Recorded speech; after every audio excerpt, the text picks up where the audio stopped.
Okay, we're now live. Oh Alright, now no. we're live. Okay, I think we should be good.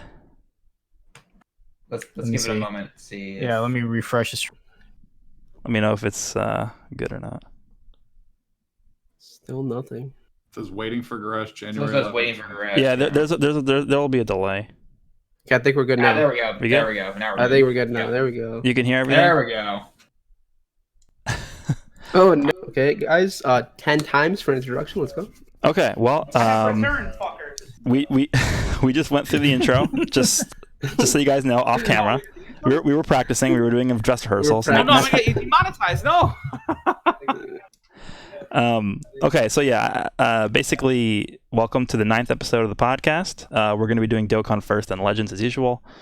This one might be a little bit shorter than usual because there's a lot of just dry periods going on in both Dokkan and Legends, but we're going to try and go through what we think is worth mentioning. Boy, listen, you know how much I could talk about Dokkan? Please. We'll be going all night. All right, well, I'll let you ramble for as long as you want. But yeah, we pretty much had different people here every week now, so we'll just go through and just, say who's here. Nolar here, and I'm good to go. Speedy here. We're good. Let's go. Let's do this. What's up, guys? Talon here, ready to talk about stuff. Oh, me, Ohio! What's up? And Nazdrachi here for Legends. Only I can say that, man. It's actually morning here. It's like nighttime for you. Yeah, it's 9 p.m. for me. That's true. Yeah. All right, well, yeah. So I guess we'll start with Global Dokkan, right?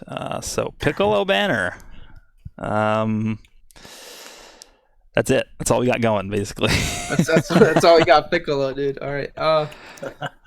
Well, okay, but they did throw that major curveball in that they finally decided to start changing banners again, which is something that they've had to do. Because if they keep doing global first, right, they really mess up things. Like, that's why, like, Turles was gone for, 11 months or whatever. Hit was gone for 12 months. Like, so they have to keep changing up these banners now in order to kind of fix some of these holes with these units. And it looks like that's what's going to be happening a lot more.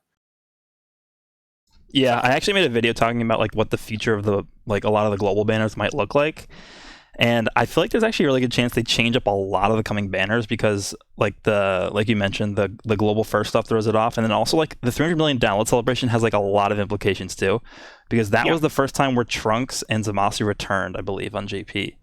Yep. And we're not going to have that on global for obvious reasons. So I'm just wondering where are they going to put those units? Are they going to bring the Tech Trunks back on future Gohan? They might. That would make the banner a lot better. Nice. Because that banner sucks. Yeah, and future Gohan is a lot better than I feel like a lot of people give him credit for it too. Yeah, I agree with that. Yeah, so especially that Trunks and Gohan together, they're disgusting. Yeah. So yeah, that combo would be really good for that banner. And then I'm thinking for Zamasu, I'm thinking they might slip him onto the there's two options really, because if you look at the cooler banner, they're probably gonna end up replacing the Namek Goku on there because he's back on this one. And I feel like that banner probably isn't going to be here probably for another 2 months. But 2 months is not that long. And I don't think they would want to bring that Goku back so fast. So they might put him on there instead of that Goku, or they might just throw him onto the Android 13 banner. But that'd be a long time away from now. So I don't know what they want to do for that. Android 13 is a skip, by the way. Just, tossing that out. I mean, as it is currently, it's a skip. But if I don't give a damn who they put on there. That's a skip. Unless you don't want to find any 13 friends, that's a skip. No, yeah. Well, until they fix the friends.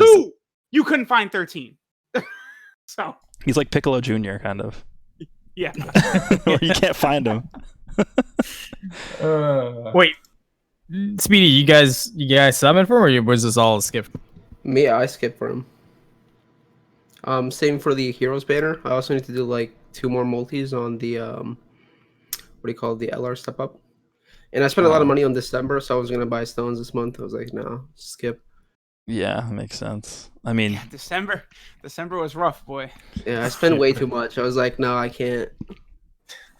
Yeah, December, all the games with Christmas banners. Jesus. Yeah, I mean the hero stuff. When is that supposed to be coming? This next week? I don't know. Yeah, I think it's next week or something like that. Yeah. Assuming it's gonna be just like what JP got with Golden Cooler and things like that. Because the missions are the same as the Golden Cooler set for JP. Right, exactly. So we would assume it's going to be that. But I will they change things would- up? Hard to say. I would say that like global players would probably be very well like suited to doing a multi or two on that banner because it is guaranteed featured, and they're putting the Supreme Opie of Time and the two Xeno Super Saiyan 3s featured on there, which were Yeah. unfeatured on the only one global got with the ridiculous 3% unfeatured rate, right? Yeah. So you get that Xeno Super Saiyan 3 Goku, he is damn worth it. So Oh, he's worth it. Yeah, no, most Yeah, definitely. he's good. I'm still waiting for them to do that like banner with like Mira, Demigra, like Dark Mask King, Black Mask Saiyan. Like we just completely skipped that, and we've never really had a chance to get those guys. they'll probably be featured like when they awaken them because all those guys like Black Mask Saiyan, Dark Mask King, all of them like they just are kind They of just need an awakening. Yeah. Yeah.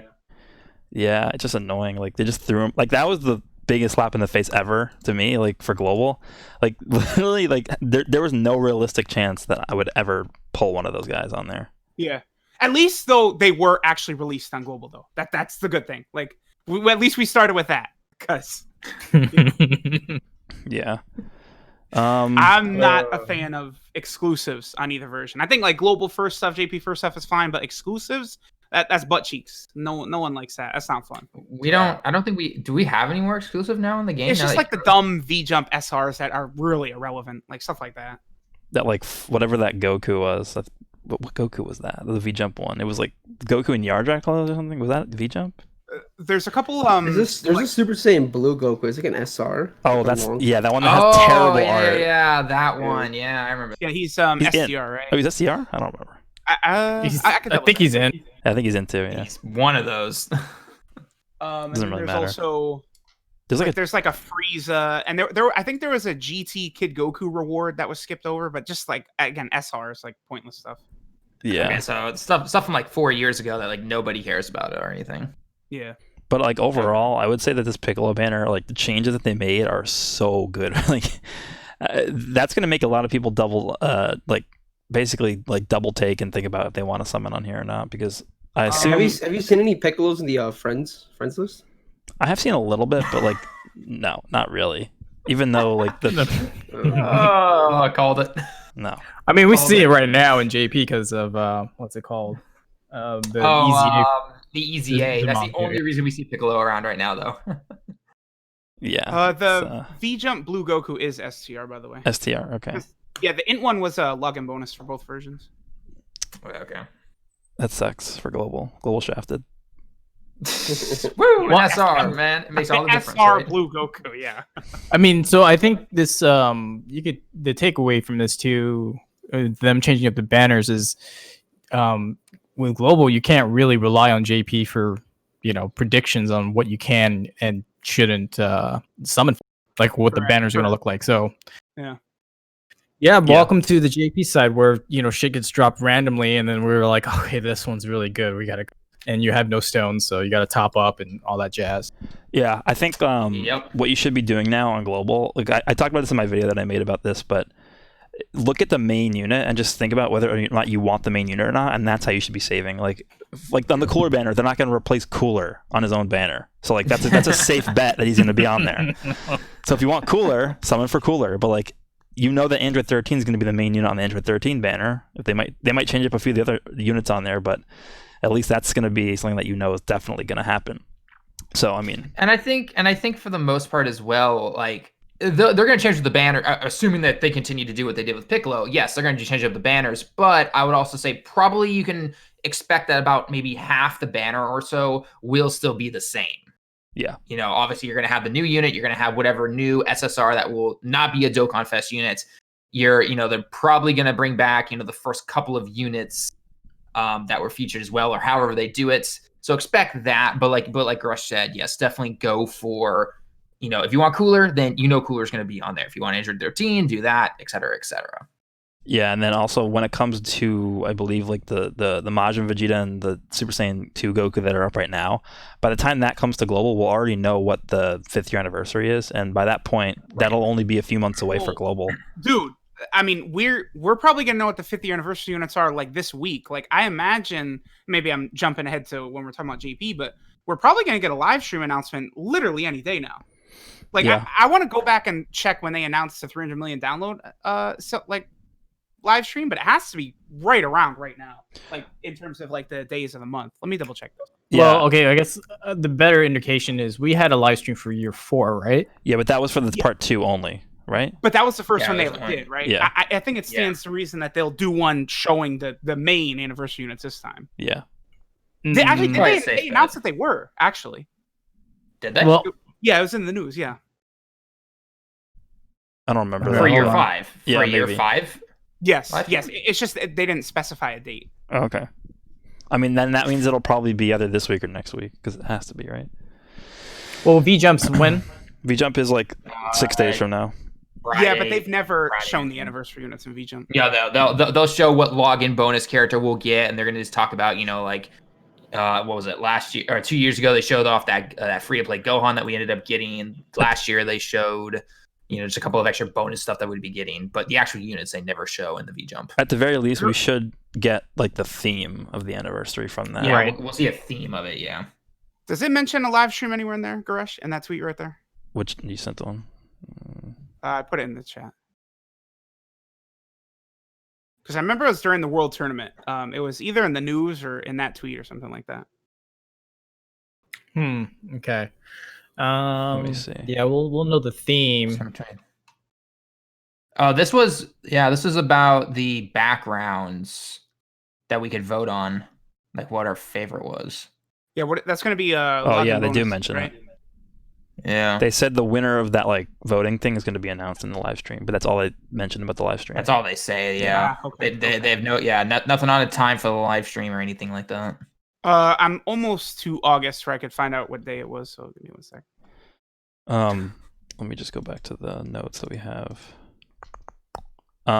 Okay, yeah, we also have the 7 EZA thing. That was like announced, and we had like the Twitter campaign or whatever for that. But I don't think that's coming until February. They said they said that, right? And like Twitter, it's not coming until February. Click them. We're experiencing technical difficulties here, people. Garesh just doesn't like us anymore. He's back. He's back. Huh? What happened? That cut out? You Click switch. on- You switch channels. Oh. Accidentally, yeah. So what I was the at least the stream was hearing what I was saying because it's different, but the EZA, the 7 EZA thing, they mentioned that was coming when in like February. Yeah, early February. I think they said early February. Yeah. Yeah, so that's a while. Like, did that take that long on JP? No, it was I like think it took a week or What? 2 at most. 2 at most. It was like back So to back. 2 weeks. Yeah. It was like back to back Strength Cell and then into the E7 EZAs, from what I remember. Yeah. Yeah. So we, If I remember, if I'm trying to remember. I think Strength sells tomorrow. if I'm not Yeah, I think it's mistaken. more for you guys. He's good, but I feel like he's like one of the most like just whatever EZA. Work for the easiest. okay. He made STR Cell better. It made STR Cell better, obviously. But I don't think everyone was like totally hyped, like, oh my gosh, best EZA or ever or any type of thing like that. Well, the thing about that cell is he's good everywhere, right? Because he lowers enemy attack by 20% when there's multiple enemies, so he's good for Super Battle Road. He does take a lot of damage, but he's still decent in there. He stacks attack and defense, so he's good for Legendary Goku event and Dokkan events. So like you could, and he's got the best link set of any cell in the game too. So he's usable everywhere. So it makes him very solid. Yeah. The only downside I see to him, depending on what team you're running, and again, this can depend on what kind of other characters you have on the team with you, is that in order to that extra 30% attack and defense that he gets can be really helpful when getting hit by something, which is nice. But depending on who you're using, it can cause some key and orb issues sometimes because it has to be orbs and not the key that you're getting. It has to be 6 physical orbs, or quote unquote physical orbs, in order to get that. The difference, though, with that cell compared to the other units that do that, so like the new Goku and Vegeta and LR Int cell, that cell gets the buff immediately. It's not on super attack like some of the other units. Yeah. So that's good. Yes. Yeah. Unlike Incel, who just got. Yeah. Well, that strength cell has shocking speed, and the only thing with that is that the LR cell does not have shocking speed. Oh, he doesn't have revival either, the bastard, until he transforms. And transforms, yeah. So Yeah. that's why I think. I hate that LR cell. Why did they do that? So Yeah, they shafted him hard. what my argument was, They did. was that I think for like the Legendary Goku event and stuff like that, obviously Strength Cell is going to be your best bet. But I think for like Super Battle Road, I think Tech Cell along with the LR is just better. Mm. Just because, I don't know. That's they make up a better comp for that. Because they actually do have a key link, right? It's whatever crappy link it is. Yeah, it's like some cell link that no one else has. Some cell link that only cells Ultimate are gonna Life have. Form or whatever. Yeah, I think that is it. Yeah. Okay, so I think this seems wrong to me. I feel like Dokkan deleted a tweet, but this tweet is on August 16th, and then the live stream was on the 17th. That doesn't seem right to me. No, though. I remember seeing that announcement like a week before the live stream. Yeah. Yeah, I think it was wasn't in-game news. No, it was announced on It was a Twitter. tweet. It was a tweet. Was yeah. it on Twitter? Now, Okay. I'm actually looking up the video I made on it because that'll be the same day. Yeah. Let me find it. Yeah, whatever day all of our videos are up, that's going to show like, oh, hey, this is when I can find it. Yep. Hold on. we had it. Because I think that the timing for that celebration is going to be very similar to the anniversary, right? Like Gohan and Cell came August out in 9th. August 9th? August Okay. 9th. Oh, so basically yeah, a literally- week later. A week later then. Literally any day, I think the live stream could be announced then. Yeah. So Because 12, it's the 12th right Gogeta- now in Japan. So yeah, I'd say about a week. Probably Sunday next week if I had to take a wild guess. They did it Sunday last time, if I remember correctly. So. Yeah, it was Sunday. Yeah, so I would say, yeah, The 7 days 19th from is now. your guess? The night, I'd say the 19th Japan time. Yeah. Yeah. That, Okay. What time? I mean, because if they did it a week after that, that would be too late, probably. Right. What Right. what time did they start the stream? Did it say? It's like 8 p.m. Japan time, I think. Yeah, I was. remember waking up early for that. It says time right was there. that? Yeah. Okay, Yeah. 8 p.m. James. Okay. Isn't it like 6 a.m. or like 5 a.m. in the morning? For us, that would be on the East Coast. That would be 6 p.m. or 6 a.m. Sorry. Yeah. Yeah, because Yeah. I remember just getting back from the gym when that happened. Yeah. Yeah, 8:17 at 8 p.m. Yeah, that's when it was. So yep, I would say 8 p.m. probably next Sunday Japan time, which would be 6 a.m. Eastern Standard Time, give or take, is my guess for if they're gonna do one, which again we're all assuming they're going to. It's confirmed though, because they said in the tweet that they were going to announce the winner of the what is it, the wallpaper The thing background, on the the stream. yeah. Wallpaper background thing, yeah. So I get like that was like an indirect way of them announcing it, because like that's the only place they mentioned it. I think this is very weird. I think that was also in game too. That little tweet, there was a news thing in game. Okay. It's just they dropped it in the middle of the world tournament when no one is really paying attention to that stuff, which is just weird. Yeah.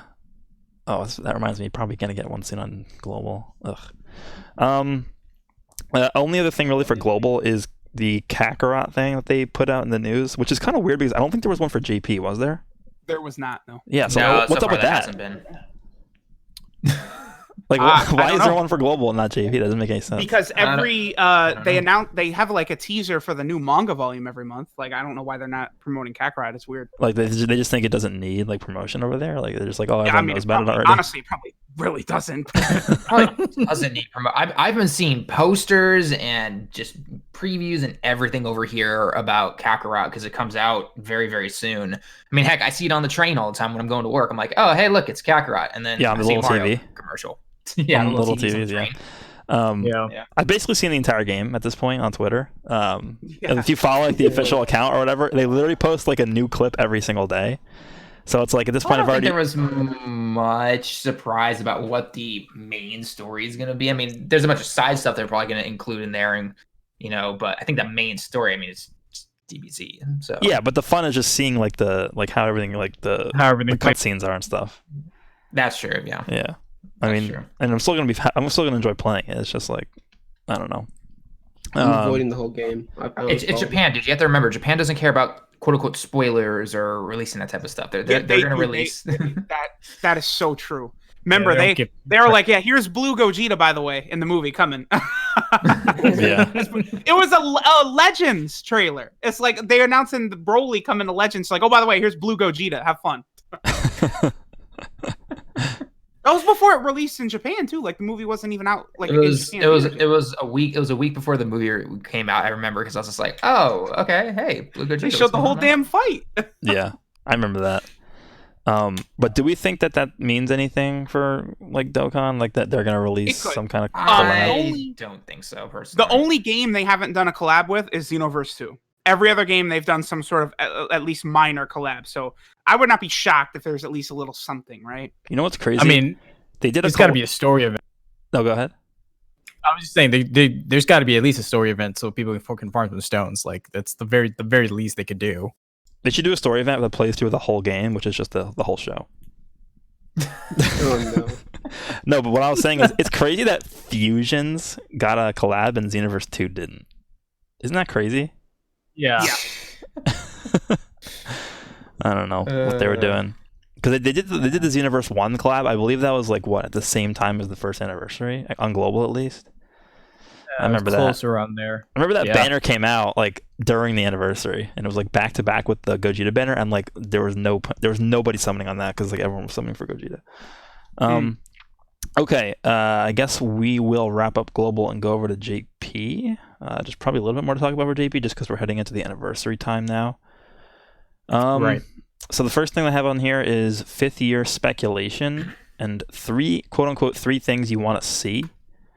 We'll get into like equipment and stuff later because I actually have some things to talk about there. But in terms of like the theme and stuff, like what do you guys think is gonna come?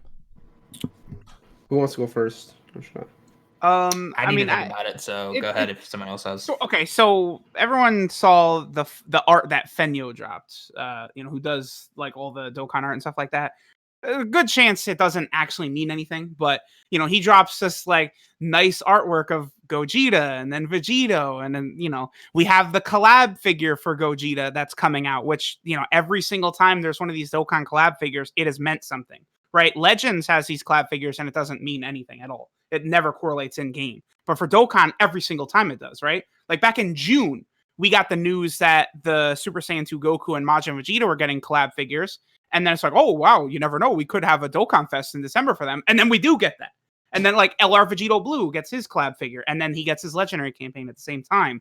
So Blue Gogeta having a collab figure in like 3 weeks, he's going to be one of the anniversary units. Like you could book that. It's just who is with him. I think a Realm of Gods theme is very possible. That would also explain why they held back on Int Blue Vegeta and his EZA. That could be one of the anniversary EZAs. So I could see a dual Dokkan Fest, Blue Gogeta, Blue Vegito, and then, I mean, if they really wanted to go crazy, they could do a top legendary summon banner of LR Full Power Super Saiyan Broly and merge Zamasu. Now that would be that'd be crazy. There's been a couple of speculations, like you said, Gogeta and Vegito being the main one. I can definitely see Gogeta and Broly. Yep. Being another one. I could see Gogeta and Super Saiyan 4 Gogeta also being a thing. I don't think it's going to be UI Goku and Jiren like a lot of people are saying. I don't see that happening yet. Dude, Gogeta is one of the two. Like there's no way. Like unless they're going really far out of their way to fake people out. I don't think so, because last year we also had the Super Saiyan 4 Vegeta figure that was announced well ahead of time, and that ended up being one of the anniversary units. I think the cards or the card arts of the units got released like a month early, and people just I still don't know what nobody believed it was them because they didn't look real. The thing that cements Gogeta is the fact that the figure is labeled collab for Dokkan, and there's no card art of that Gogeta in the game. Yep. So it's actually it's like 99.999% gonna be him, unless they make a last minute change or something, which is not gonna happen. There's a second figure too that's hidden. Last year it was the Super Saiyan 4 Goku figure was hidden, and the Vegeta one we saw. So it stands to reason the hidden one is Vegito or Broly. See, like the thing is, like the hidden figure is probably more hype. So like I feel like it has to be Vegito. Like, who's going to be more hyped than Blue Gogeta? Like, it's only Vegito, right? Like, that's literally, like, the only one? Because I doubt they're going to do Blue Gogeta and UI Goku. That doesn't make a lot of sense. Well, I don't even think Blue Vegeta would be more hyped than Gogeta, just because of the movie. The movie brought Gogeta hype up, like, into the atmosphere. But the only thing... he just has the thing that'll be funny to see... The thing that'll be funny to see, though, is if it is Blue Vegito... And then Global gets the EZA like after, and he's just like way worse. Okay. Sorry. Team A most likely has physical Vegito in their graphs, and we're gonna just see a pathetic EZA attempt at physical Vegito Blue. It's just gonna happen. Unfortunately, I don't want to say it, but it's gonna happen. Okay. So I mean, I am okay. The 2 units are going to be LRs, right? Obviously, I doubt Unfortunately, yes. it's not going to be another standalone blue Vegito LR though, because we've already got one of those. I don't think they're just going to do. All right, here's a replacement for LR Vegito Blue. So I would imagine Super Saiyan Goku. Yeah, I imagine he'll be transforming. Like, I don't know if it'll be like a blue Goku and Vegeta card or base Vegito or something, but I bet he'll be transforming. Well, let's think about this because are they going to do a transforming Vegito or like a Goku and Vegeta card and then have Gogeta be just in blue standalone? And Yeah, then... but I don't. I think Gogeta will be transforming as well. I'm saying I don't think he'll just be standalone blue either. Okay. No, I We agree already with. have transforming Gogeta and Vegeta. No, but we want. I think we would have a base form Gogeta and base form Vegito that transforms into Super Saiyan with an active skill going blue, something like that. That's Yep. my. If we're gonna go down that train of thought, that's what I would think. So you think And they're therefore- they're still gonna leave that space open for another standalone blue Gogeta? Yeah. Oh, easily. What? Like they I have. could see it. Yeah. If you think about the amount of options they still have left on the table, it's insane, right? Like we still don't even have a standalone Evolution Blue Vegeta and UI Goku. Like full power Jiren, like all these guys, like they could release a normal like Dokkan Fest version and then bust out an LR at any time as well. So Yeah, like that's the thing. Like, would they introduce Blue Gogeta, his first standalone card, as a TUR or as an LR? I feel like they would do a TUR first, so then they could bring out an LR later, right? And you also got to remember, they still have to use it, but the retreat mechanic opens up the options significantly. Yeah, that's true. With like the paths to go through, right? So you can just start off with just a standalone combo card of Goku and Vegeta blue, and then retreat into whatever, either Vegito or Gogeta, whatever, however they want to play it. There's so many ways. The other thing to remember too is that these anniversaries constantly introduce like new mechanics in these cards too. So like there could be even something that we're not even guessing because it's going to be like a new mechanic. I think that's gonna be equipment personally. Yeah, I think so Um, too. which Yeah, we're going to get equipment. into here soon. But for me personally, I think it's going to be. I would have to lean towards a standalone Gogeta Blue. I don't feel like they would want to hold back on an anniversary LR, and I understand that they did that with the year 3 units where they're fusing. But I don't know. I just think a standalone Gogeta Blue is probably what we're going to see. And then for the other character, it probably is going to be Vegito. I've been saying this for a while, but I'd rather it be Broly. But I don't know if they want to make like the whole anniversary just a theme around the movie because we don't need that. We've already had a big celebration around that, which was when the original Gogeta and Broly came out. Mhm. So I think the theme will be God Key or whatever you want to say, the Realm of God, something like that. So it probably will end up being something like base form Vegito, or he like transforms into Super Saiyan Blue or something. Whether that's through like a normal transformation or like he somehow uses like some insane like equipment or whatever to like transform. I don't know what they're gonna do with that. But maybe that's what they go with. Maybe that's how they introduce this. Like maybe we get a base form Gogeta and a base form Vegito, and they have like unique equipment that you can only use on them, and that's how they like transform and stuff. I don't know. Man, yeah, equipment's going to be real interesting to see, because they'll just here's this exclusive equipment for Kale and Khalifa who really badly need it. Stuff like that is going to be real good. What if they do like equipment based on like characters? So they release like equipment, let's say for Goku characters, and then gradually release equipment for like other characters as the game progresses. I can definitely see them doing that. So you mean like the requirement is just the character itself, like So the yeah, name like, of the. if you release equipment, that equipment only works on like Goku units.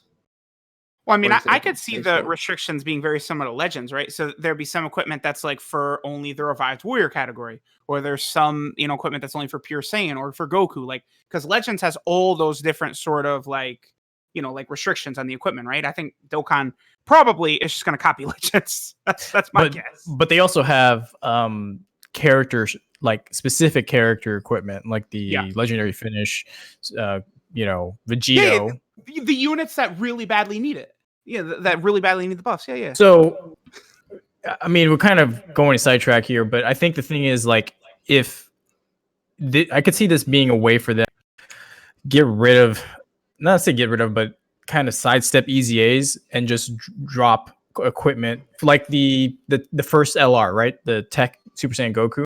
He's like completely obsolete now that we have the AGL one, right? So I can see them making a very specific Tech Super Saiyan LR Goku equipment that instead of like just changing his stats, it gives him a whole new ability, like just make him a different card altogether. Yeah. And my fear is, I mean, my fear for everybody is that they lock it behind a guy. Oh, you mean like you have to summon for them? You have to summon for that equipment in order to make it usable for that. Or you know what I mean? I think an equipment system, like a one that's specific towards certain units, could be good for like older EZAs that are like not really too good. Like for example, like the Ultimate Gohan, like the Int Ultimate Gohan, like he's good, but like he's just there's eventually going to be an LR Ultimate Gohan, right? Who's going to replace him? Like regardless of whether you think he's better than the STR one. Same thing kind of with the AGL Super Saiyan 3 Goku too. I feel like they were really good when they came out, and then even though they're easy already, like it's just sort of power creeped away from them. So this is another way that they can go back and revisit those guys. Maybe give them something like I don't know, a specific equipment that makes them really good again. But I think like now that we're talking about equipment, I'm just gonna go ahead and say what I think. I think actually it would benefit Dokkan a lot if they were to implement a system that was actually really like Legends. And the reason why I say that is because I felt recently that there's like an extremely annoying lack of content in the game. It's fun. I still enjoy playing the game a lot, but it's like how many times can you do the same events over and over again and not get bored? And so that's kind of where I'm at right now. And with the equipment system that Legends has, it lets you like grind stuff and like you're always striving to get the best possible rolls. You're upgrading your equipment. You're powering up your units to just be better. And in a game with PvP that works for Legends, and I feel like for Dokkan, it doesn't really matter how good the equipment is because you're not playing PvP, you're just playing PvE, and that would also help out people with units that are not as good. But I don't think is going to be locked behind a paywall. I think it's a good way for them to actually, put use towards like stuff like Zenny, training items. I don't know, maybe it takes Zenny and training items to, upgrade your equipment. So that could be a way that they utilize that. Just, I don't know, a way to make use of certain things of the game that haven't really been touched in a long time. Yeah, I mean, I'd be cool with that. I mean, one thing I'll definitely say is I definitely wouldn't want Dokkan to get as aggressive with trying to get you into the app every 5 seconds as Legend is. Like all the adventure crap and all that stuff, like it's just too much. Like I definitely hope they don't go that far down the route, but yeah, no. More content is good. No, yeah, sure. I'm not saying that. I'm just saying like, because I've literally found myself like logging in, doing the daily missions, and then logging out for the day. Like I just don't have like, because I've already done everything. Like maybe that's just a problem that I have because I've like done everything that needs to be done in the game. But yeah, I don't know, like because like there's a lot of people out there who don't feel like there's enough content in the game, and that's an issue. Every celebration they release a new banner, but there's not always new content. And in fact, a lot of the time there's no new content. There's a Dokkan Fest, but that's a Dokkan event, but that's gonna last you like a day max. I just want there to be more replayability, and for someone who's been playing the game for like 4 or 5 years at this point, it just I don't know. It just feels like it's the same thing over and over again. I'd agree. I'd agree with that. I've been listening to you guys just chat for a while. Coming from Garesh's side of things, somebody who's played the game for almost 4 years now, regardless of making content on it or anything, there are definitely those days where, or even for weeks spans at a time, where it's just like, okay, open the game up, do my daily missions, grab my free stone, close the app, maybe come back and make a video on it that night after work, and that's basically it. I get what you're saying. I definitely agree that they need to implement something that can, allow for some more replayability. I don't think doing something like adventures, obviously, from Legends is the answer, but if there was something that could, if we get back in and, like using your equipment example, right? Because I remember yesterday you were talking about how if it's similar to Legends for Dokkan in terms of, going back in, trying to get the C equipment at base instead of the D equipment, for example, right? That adds a lot more replayability, and depending on what they do with the equipment, that can, make it more not obtainable, but makes people want to go obtain it more and more. And I think if they could do something like that, but not aggressively make it like, oh, you need this or something like that, to completely change it. Grant, you don't have the PvP or anything. Then I think that could be a good situation to go in and a good direction for the game. You know what would be really good for content would be if they updated the goddamn story for the first time since Golden Week 2017. that would be nice. So That'd be cool. my only issue whenever people say that is like, why would they ever do that? What do they get from that?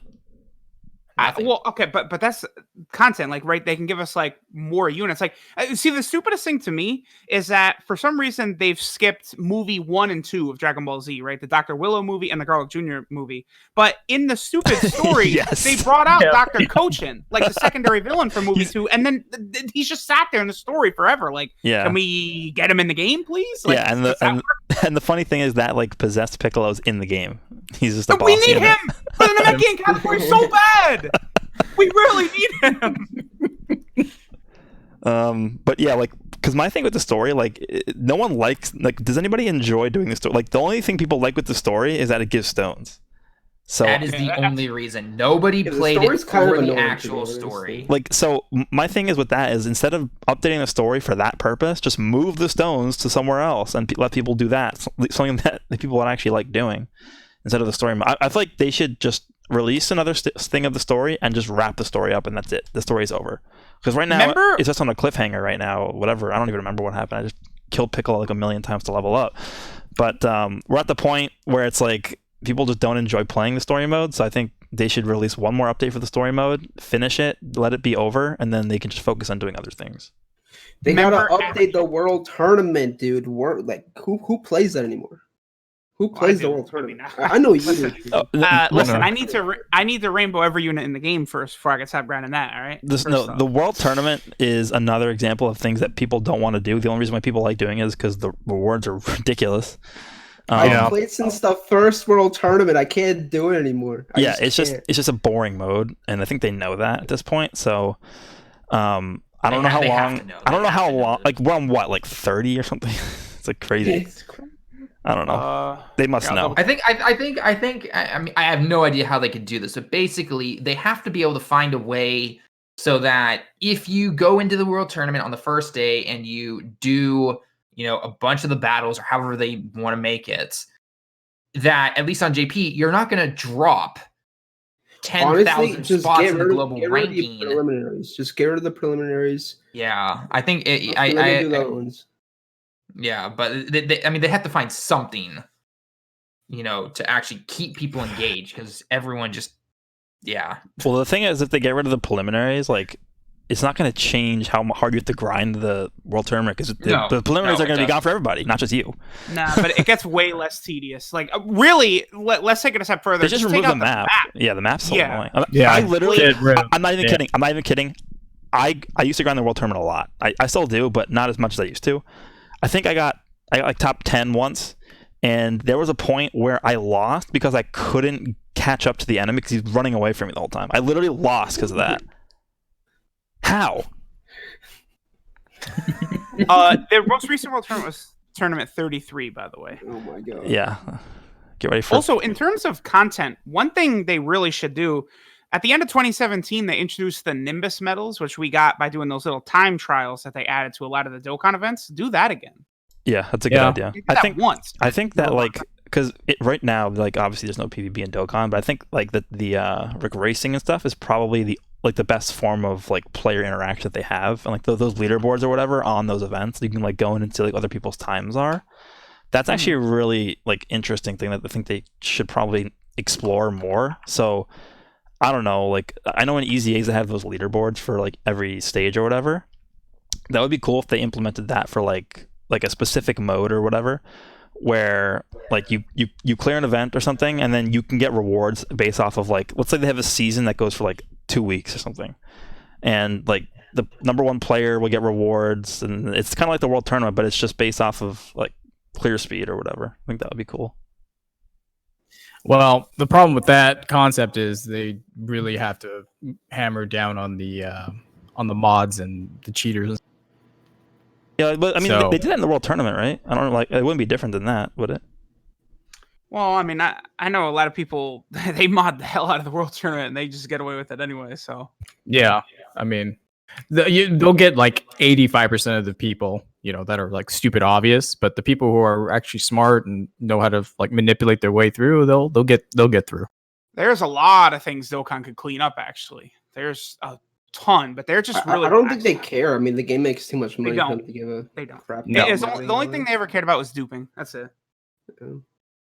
Yeah, so I mean, I want more content too, or different variations of content. But the problem is, because they don't really hammer on the cheaters and the mods. It makes it difficult to like really suggest good content that they could work with. You know what I mean? Because they clearly don't care about the cheaters and mods. I'll just have something. The way they can revamp the World Tournament is basically do 1-on-1. So basically, you go in, you pick one character from your box, and you fight somebody else.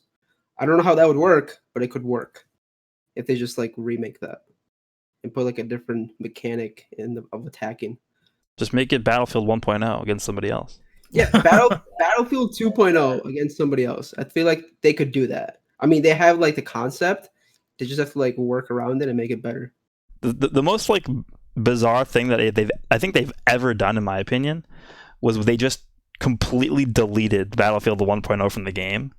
Yeah, That was actually like, it looked like an interesting concept, and then like they got a little bit of negative feedback for the wrong reasons, by the way. People were complaining about the rewards and nothing to do with the actual Battlefield itself, I believe, like most people. And they were like, oh, okay, you guys don't like it, let's just delete it. It's like, what? Like, I never said that. yeah.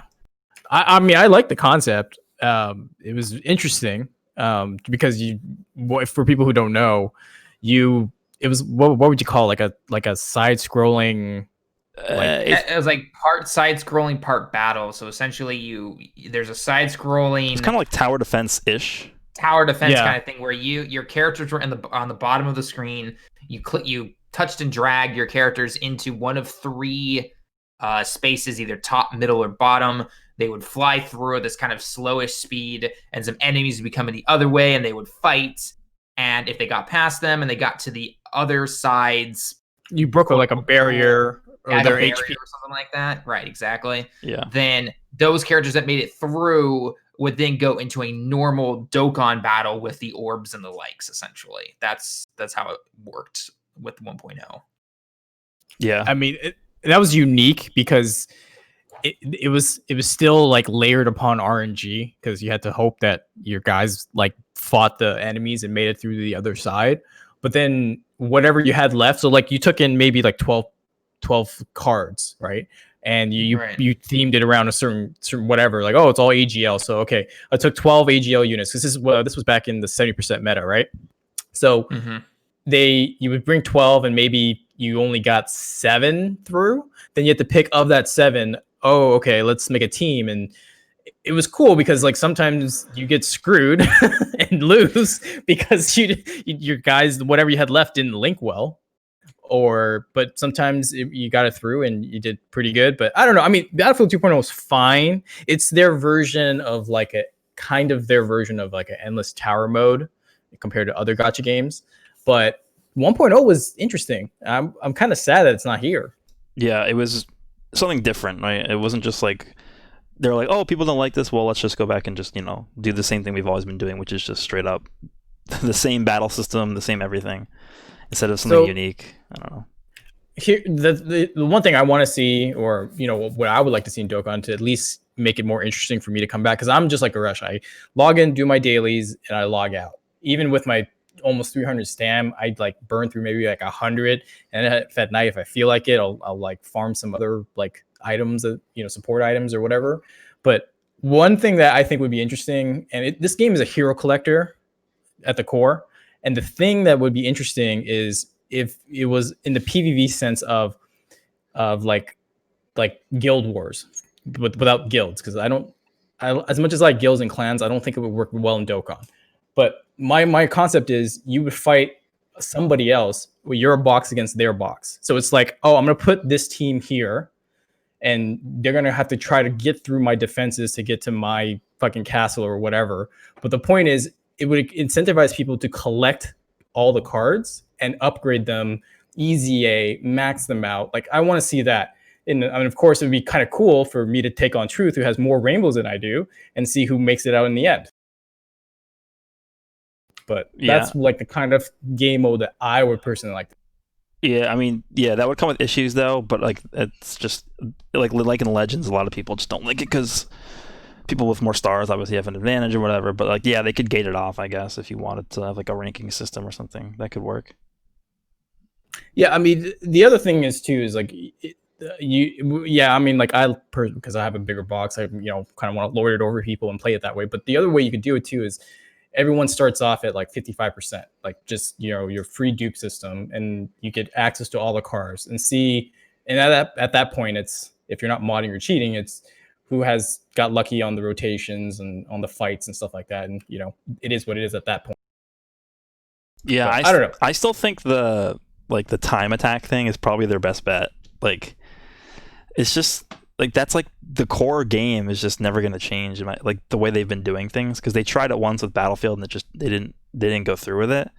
So with what they have right now, it just seems to me that like the races are the way to go for the future of like player interaction in this game. Yep. All right. Well, let's take a look at the notes here. I think that's it that we had for Dokkan. I had a few donations, so let me just go through those fast, and then we can go through the Twitter ones. Let me just see. So Manuel Galvan, thank you for your donation, says, when do you think Vegito Blue EZA is coming to global? To be released. I'm kind of surprised. I thought it would have been here already. Oh, I wasn't surprised. Honestly, okay, but this is different than like, okay, so they did the vote for like Hit, Caulifla, or Kale, right? And then they did like the vote for the LR. Like that was different because they had to make a new card. But this is just like they've already got the EZA done for Rose and Vegito Blue. Like they've probably had it done for months, right? It's just put it in. Like I was surprised that they didn't have it like ready to go. The vote's done. Boom, there you go. Because JP released Merge Zamasu on the 7th. Global should have just put Vegito Blue out at the same time. Yeah, I think the only reason why they didn't is because they were having Cell in this one. So maybe next celebration, which is the Hero Celebration. I mean, are they going to release that during the Hero Celebration? I don't know. Well, I mean, it would work because Vegito Blue would be big on the Time Traveler category, which is mainly like the Hero stuff, right? So yeah, I guess that could. Okay, so what, like a week and a half from now, probably? Maybe a little bit more. 2 weeks. So we'll release Vegito Blue EZA right before the 5th anniversary on JP, and then release a 500 times better Vegito Blue on JP. Easy game. Yeah, that's how it goes. Okay. Next we got.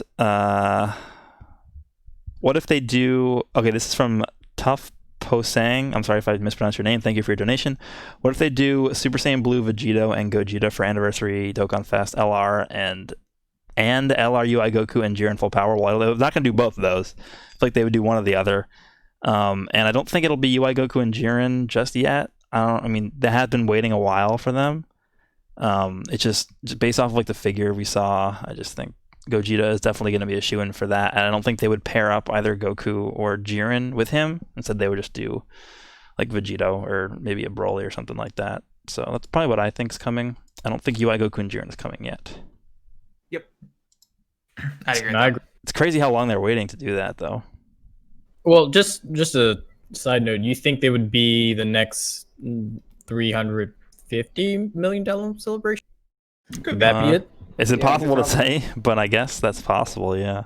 I think it's been clear that since Dragon Ball Super came off the air, they've been very hesitant about releasing those characters, right? They save them only for the big moments. Yeah. I mean, we still have so much stuff to get from just Super in general, like the Tournament of Power specifically, like standalone of Evolution Blue Vegeta. We have a transforming Golden Frieza transforming Frieza from regular to Golden. What else? UI Goku. We got Full Power Jiren. We got Ultimate Gohan. We got a Piccolo and Gohan. Dokkan Fest. Kefla Dokkan Fest. We needed base form Kefla, transforming Kefla Super Saiyan 1. Transforming Super Saiyan Kefla into Super Saiyan 2 Kefla. Like, there's a million things they could do with that. I don't know. There's literally like 400 characters or whatever that they introduced in that one. They still haven't done all the saga. Gods of Destruction. We don't have Pepperoni in the game. Like, or Dr. Roto, man. yeah, Dr. Roto's gonna come and be like, "This is my power," and then Infinite Dragonstones. That's his power. Okay, so I think we'll go to questions now. First one is, I just have in the notepad, so I don't have the names of people who said this, but thoughts on optimizing battlefield currency. That's a pretty big issue with Battlefield. I feel like, because I don't think the issue is so much is with like how much currency they're giving out. I think it's just everything is so expensive. So like, yeah, I think the like the Krillin and the 18, were they like 90,000 each? Maybe even more. Yeah, like 90,000, and then the LR then 350,000 or something like that for the current LR King Cold and Frieza. What's ridiculous is that LR Frieza and King Cold are coming up on a year they've been released, and there's still only 3 copies available. Like, it's ridiculous. And by the way, they're not in global yet. Yeah. I mean, they'll You had to throw that in there, Koresh, didn't you? Yep. I think they come with the next one, actually. It's because they got pushed back like everything else because of the 300 million and the Kaioken Blue Goku thing.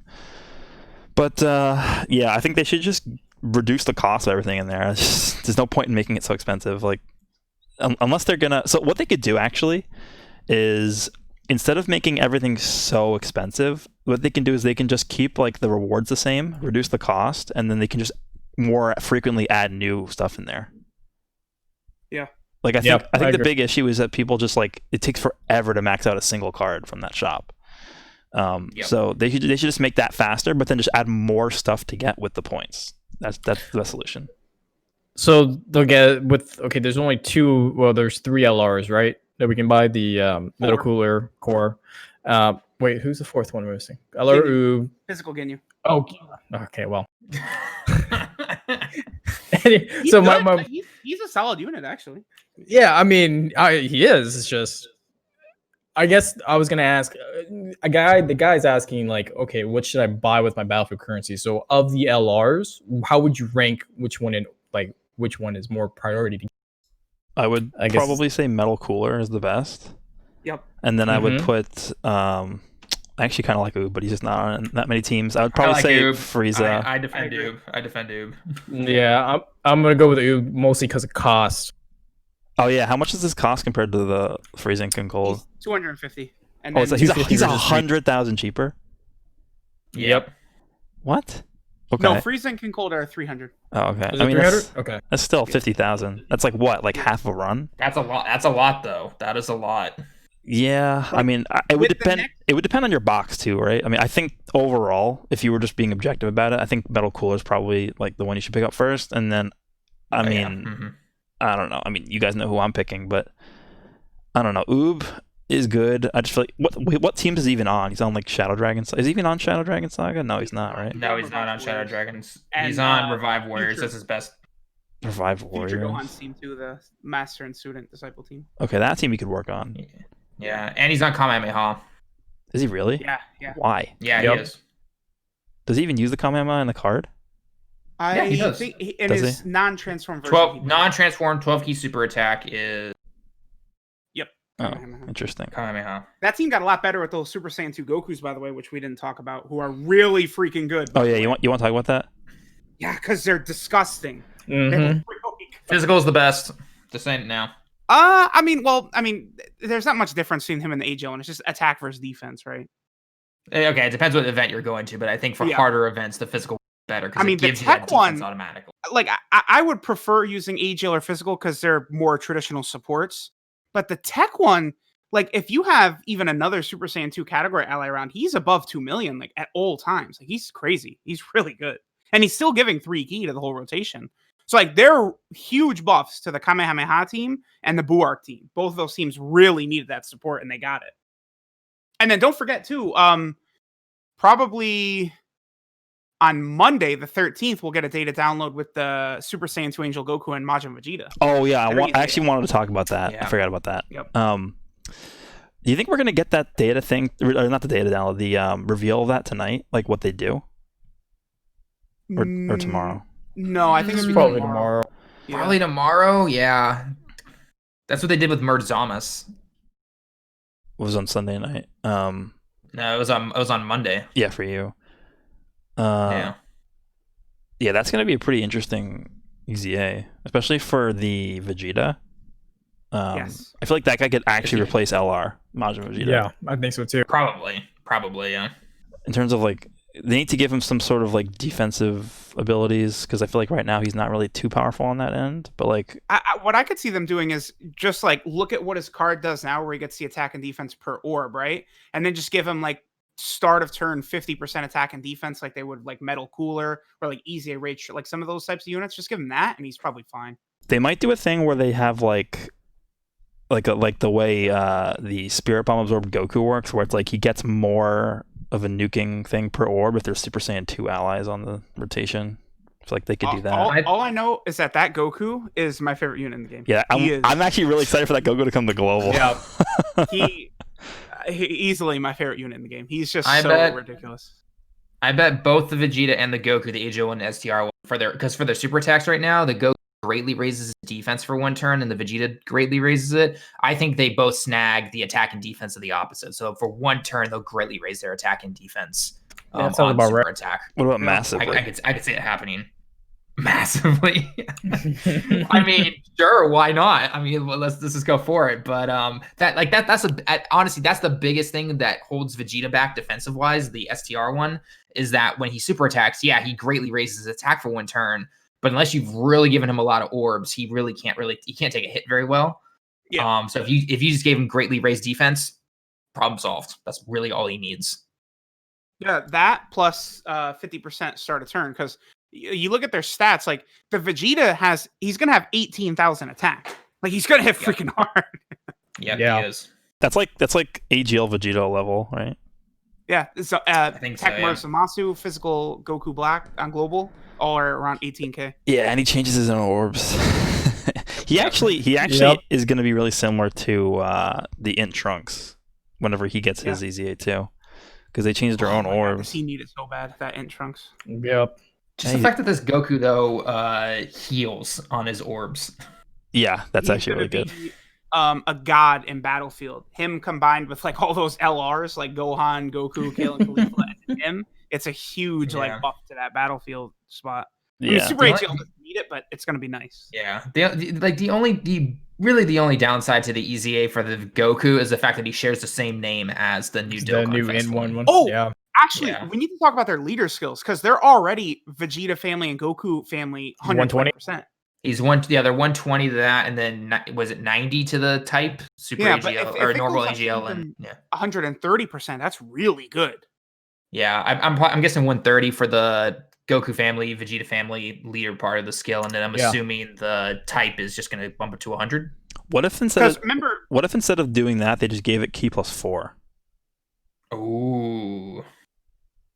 yeah, they So- could. So 120 That could be key 4. Yeah, Because these are can units see that that. like everyone has, right? Because they've thrown these guys on like the past God, they've two had anniversary so banners, many. which everyone summons on, right? They were And, like, no one- they're featured on year 3, featured on year 4. Yep. Obviously, they're in every other banner that you could pull on. I think they were featured That's- on the Tanabata banner last year as well. you know what this means Yep. too? This means Yeah, that they were. we're like 95% going to get an EZA for the Saiyan Saga units too, the Vegeta and Goku. I could see that.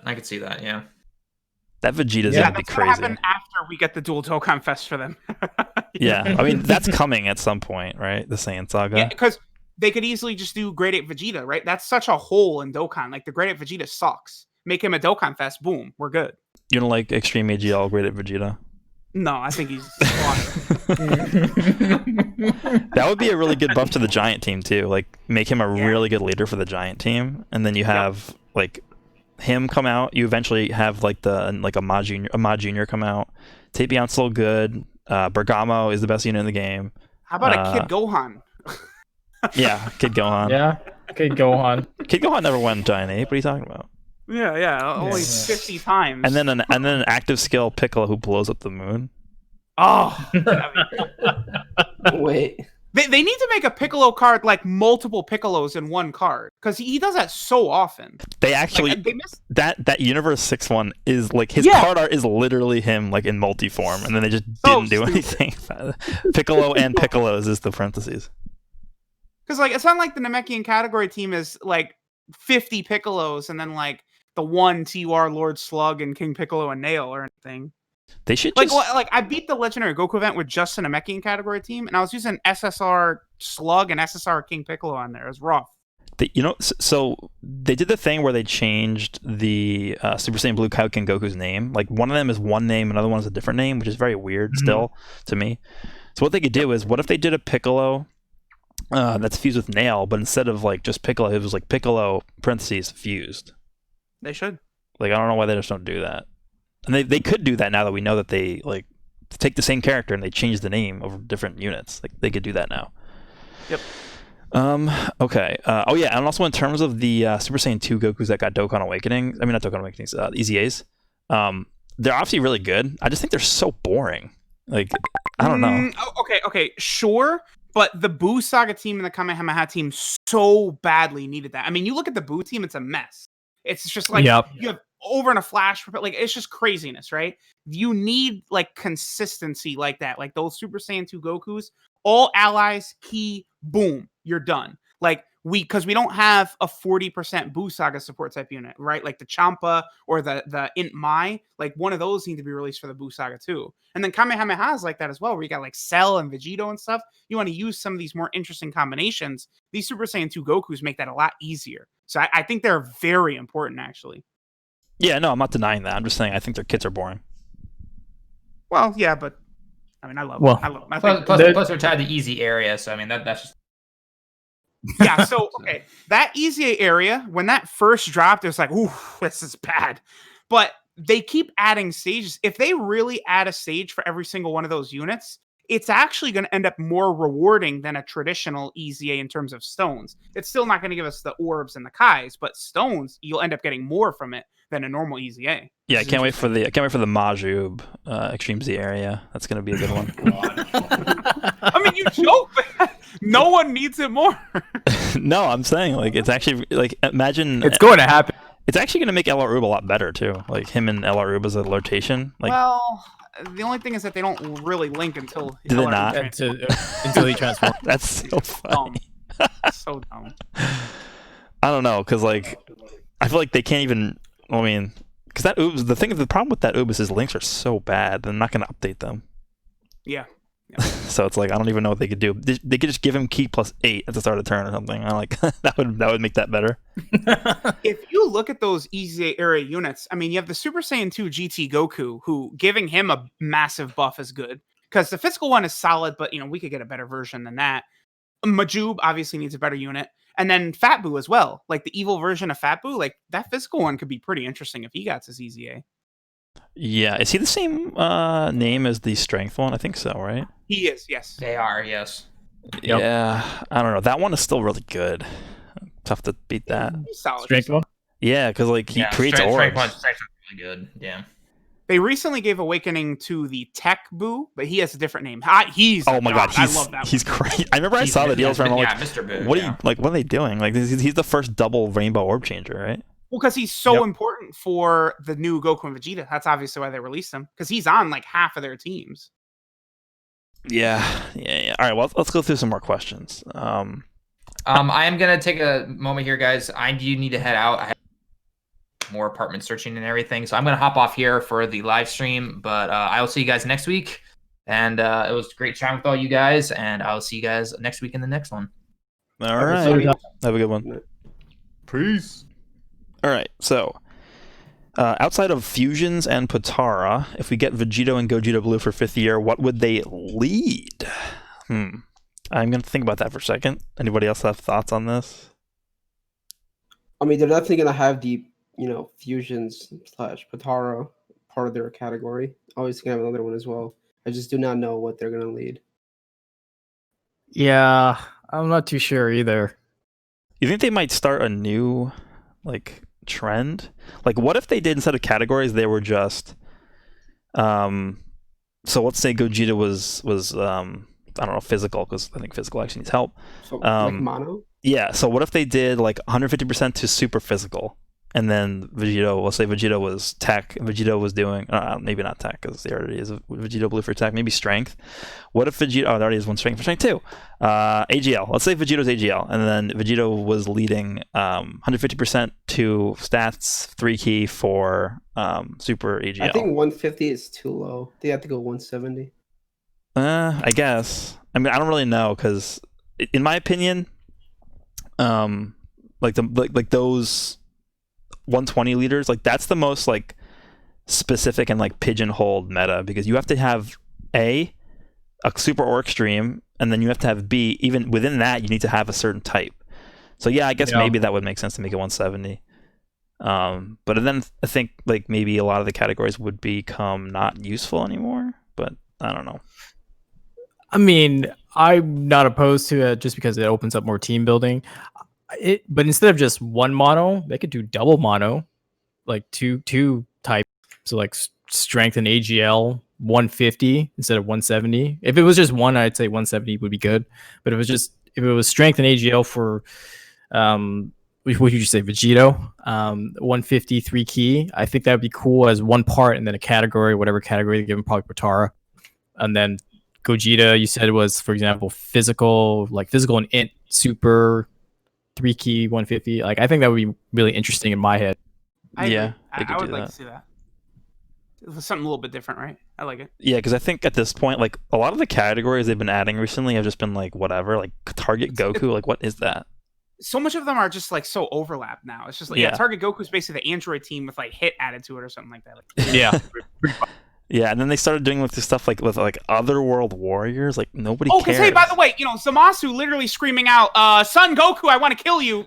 He's not in the Target Goku category. Clearly. But like something else I want to see too is instead of introducing Otherworld Warriors, they should go back and maybe fix stuff like Low Class Warriors, World Tournament, Namekians. Like those... Low class is so easy to make good. Too. Yeah, like, I know.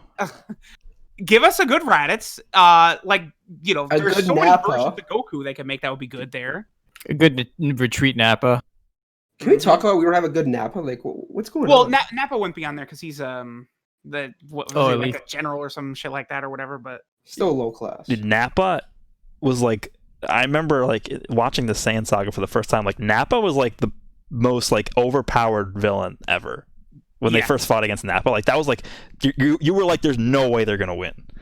Like Goku just destroys him in 2 seconds. yeah, but like that was the first time I think in the entire like series, maybe besides Demon King Piccolo, where like they fought someone that was just like they couldn't even like damage him at all. Yeah, because Goku like touched King Piccolo, right? Yeah. Whereas Nappa doesn't really get touched really until Piccolo gets killed. Like Gohan kind of first uses his power, and then it's Nappa actually got hit. But up until then, like, he just rushes up, cuts Tien's arm off, like Chaozu blows up, and Nappa's just like so you're saying laughing. Like, Chaozu's suicide did nothing? that moment is so good, by the way. Like, dude, the Japanese voice actor for Tien was like such a beast back in the day. Yeah, they're all really good. Like even the Nappa voice actors are good. Oh God, I love it. Yeah. Saiyan Saga was just so good. Yeah, Saiyan Saga was really good, but like Yeah. I don't know. For some reason, they just don't want to release good characters from like prior to the Frieza saga. Even like anything prior to like the last fight. Like they'd be like, we don't have a good Captain Ginyu. Like how's that possible? It used to be like the definitive moment where there was good characters was Gohan versus Cell, right? After that was good characters, but now they've really pushed it back, right? Like, and look how successful Kid Goku was, Namek Goku was. Like, they have to know that if they drop Kaioken Goku versus Great Ape Vegeta, like that's gonna sell well in Japan. Like they're gonna eat that up. In Japan specifically, I think something even like Mercenary Tao Dokkan Fest would do well. Or Roshi. Oh my god! You know when people would summon for that? If they drop like a transforming Roshi into like max power Roshi, that would Isn't like be crazy. the highest rated Tournament of Power episode in Japan the Roshi one? Yeah, that was like I think that was my favorite episode in the entire Tournament of Power. Was the Roshi It was one? really good. Where he just Bringing like, out the classic like lines from OG Dragon Ball. Yeah, very good. he just very good. crushes everyone. Yeah, it was crazy. He beat that bird guy. It was so ridiculous because they did kind of build up that one guy, like the dude from Universe. I don't know. The bird guy.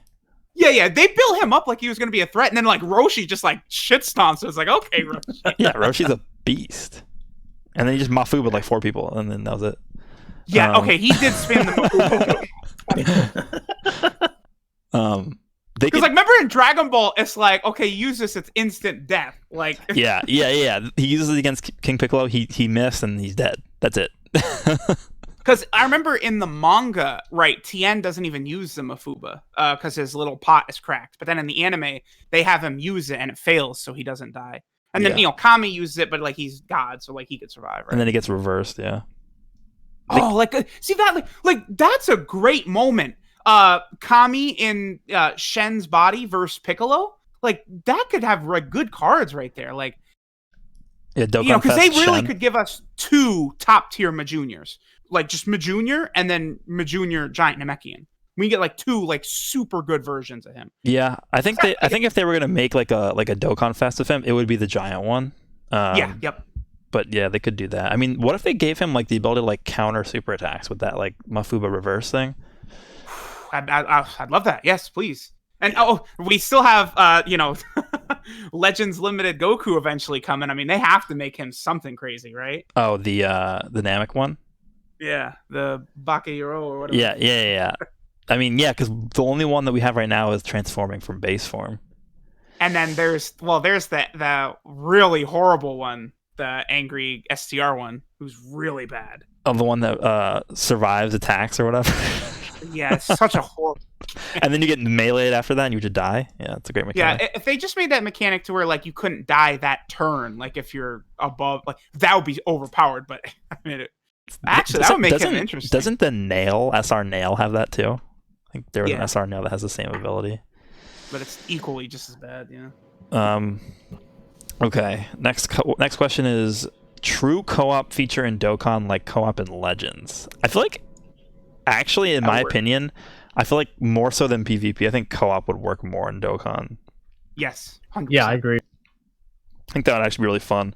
Like, I don't know how they would like implement that as a feature. Like, I guess it would take like a little bit of like time or whatever. But like, imagine instead of like doing because I know we've had in the past like that raid against Jiren, like the EZA thing where it's like whoever The gets boss? Yeah, it was like calculating the amount of times you clear the stage, and that was the number that they used, and they called that a raid. But if they did that, and instead of just like calculating the total number, you just actually were fighting with somebody, I think that would be cool. Not just have it as like a glorified EZA. Yeah, I mean, they could do like a world boss thing. Like, I always like those kind of community collective events where, like, world bosses, everyone fights and the boss has, whatever HP, like 50,000 HP bar, and everyone does that. And then by the time they knock the boss down and the next boss comes up with now 60,000 HP, everyone gets rewards, like that would be fun. I definitely really like community events. I'm not sure how they do it, but yeah, also the co-op version, like in Legends, where you're with someone actively, doing super attacks or whatever. Like, I mean, that would be kind of cool. Just not sure how they implement it, but yeah, that would be really interesting. What if they just did where so in the co-op mode you choose 3 units to bring, and then your ally chooses 3 units to bring, and then mixes them together into one team. And then you each have control over 1 turn, and then you switch off. Yeah, that could work. The only question is that with that is the leaders, like how the leader skill would work. Because if someone brings, like, let's say you bring 3 fusion units, and then your ally brings 3 Wicked Bloodline units, like that's not going to work. So I don't know how that would. I don't know how that would play out. There's like no leader skills. Yeah, maybe they just ignore leader skills. But like also Lynx is going to be an issue. Like there's a lot of problems that they would have to work out with that. But I feel like that could actually work. I mean, you could also do like I take a team of what is that 7? Just 6, right? I bring my own full 6. You bring your full 6. We'll take my team first. I get 3 units. You get the other 3. I mean, you might be screwed on rotations, but then the next turn it's the other guy's a team. I take 3 of his units. You take the other 3. Like it could work that way. Yeah, that could work. Okay.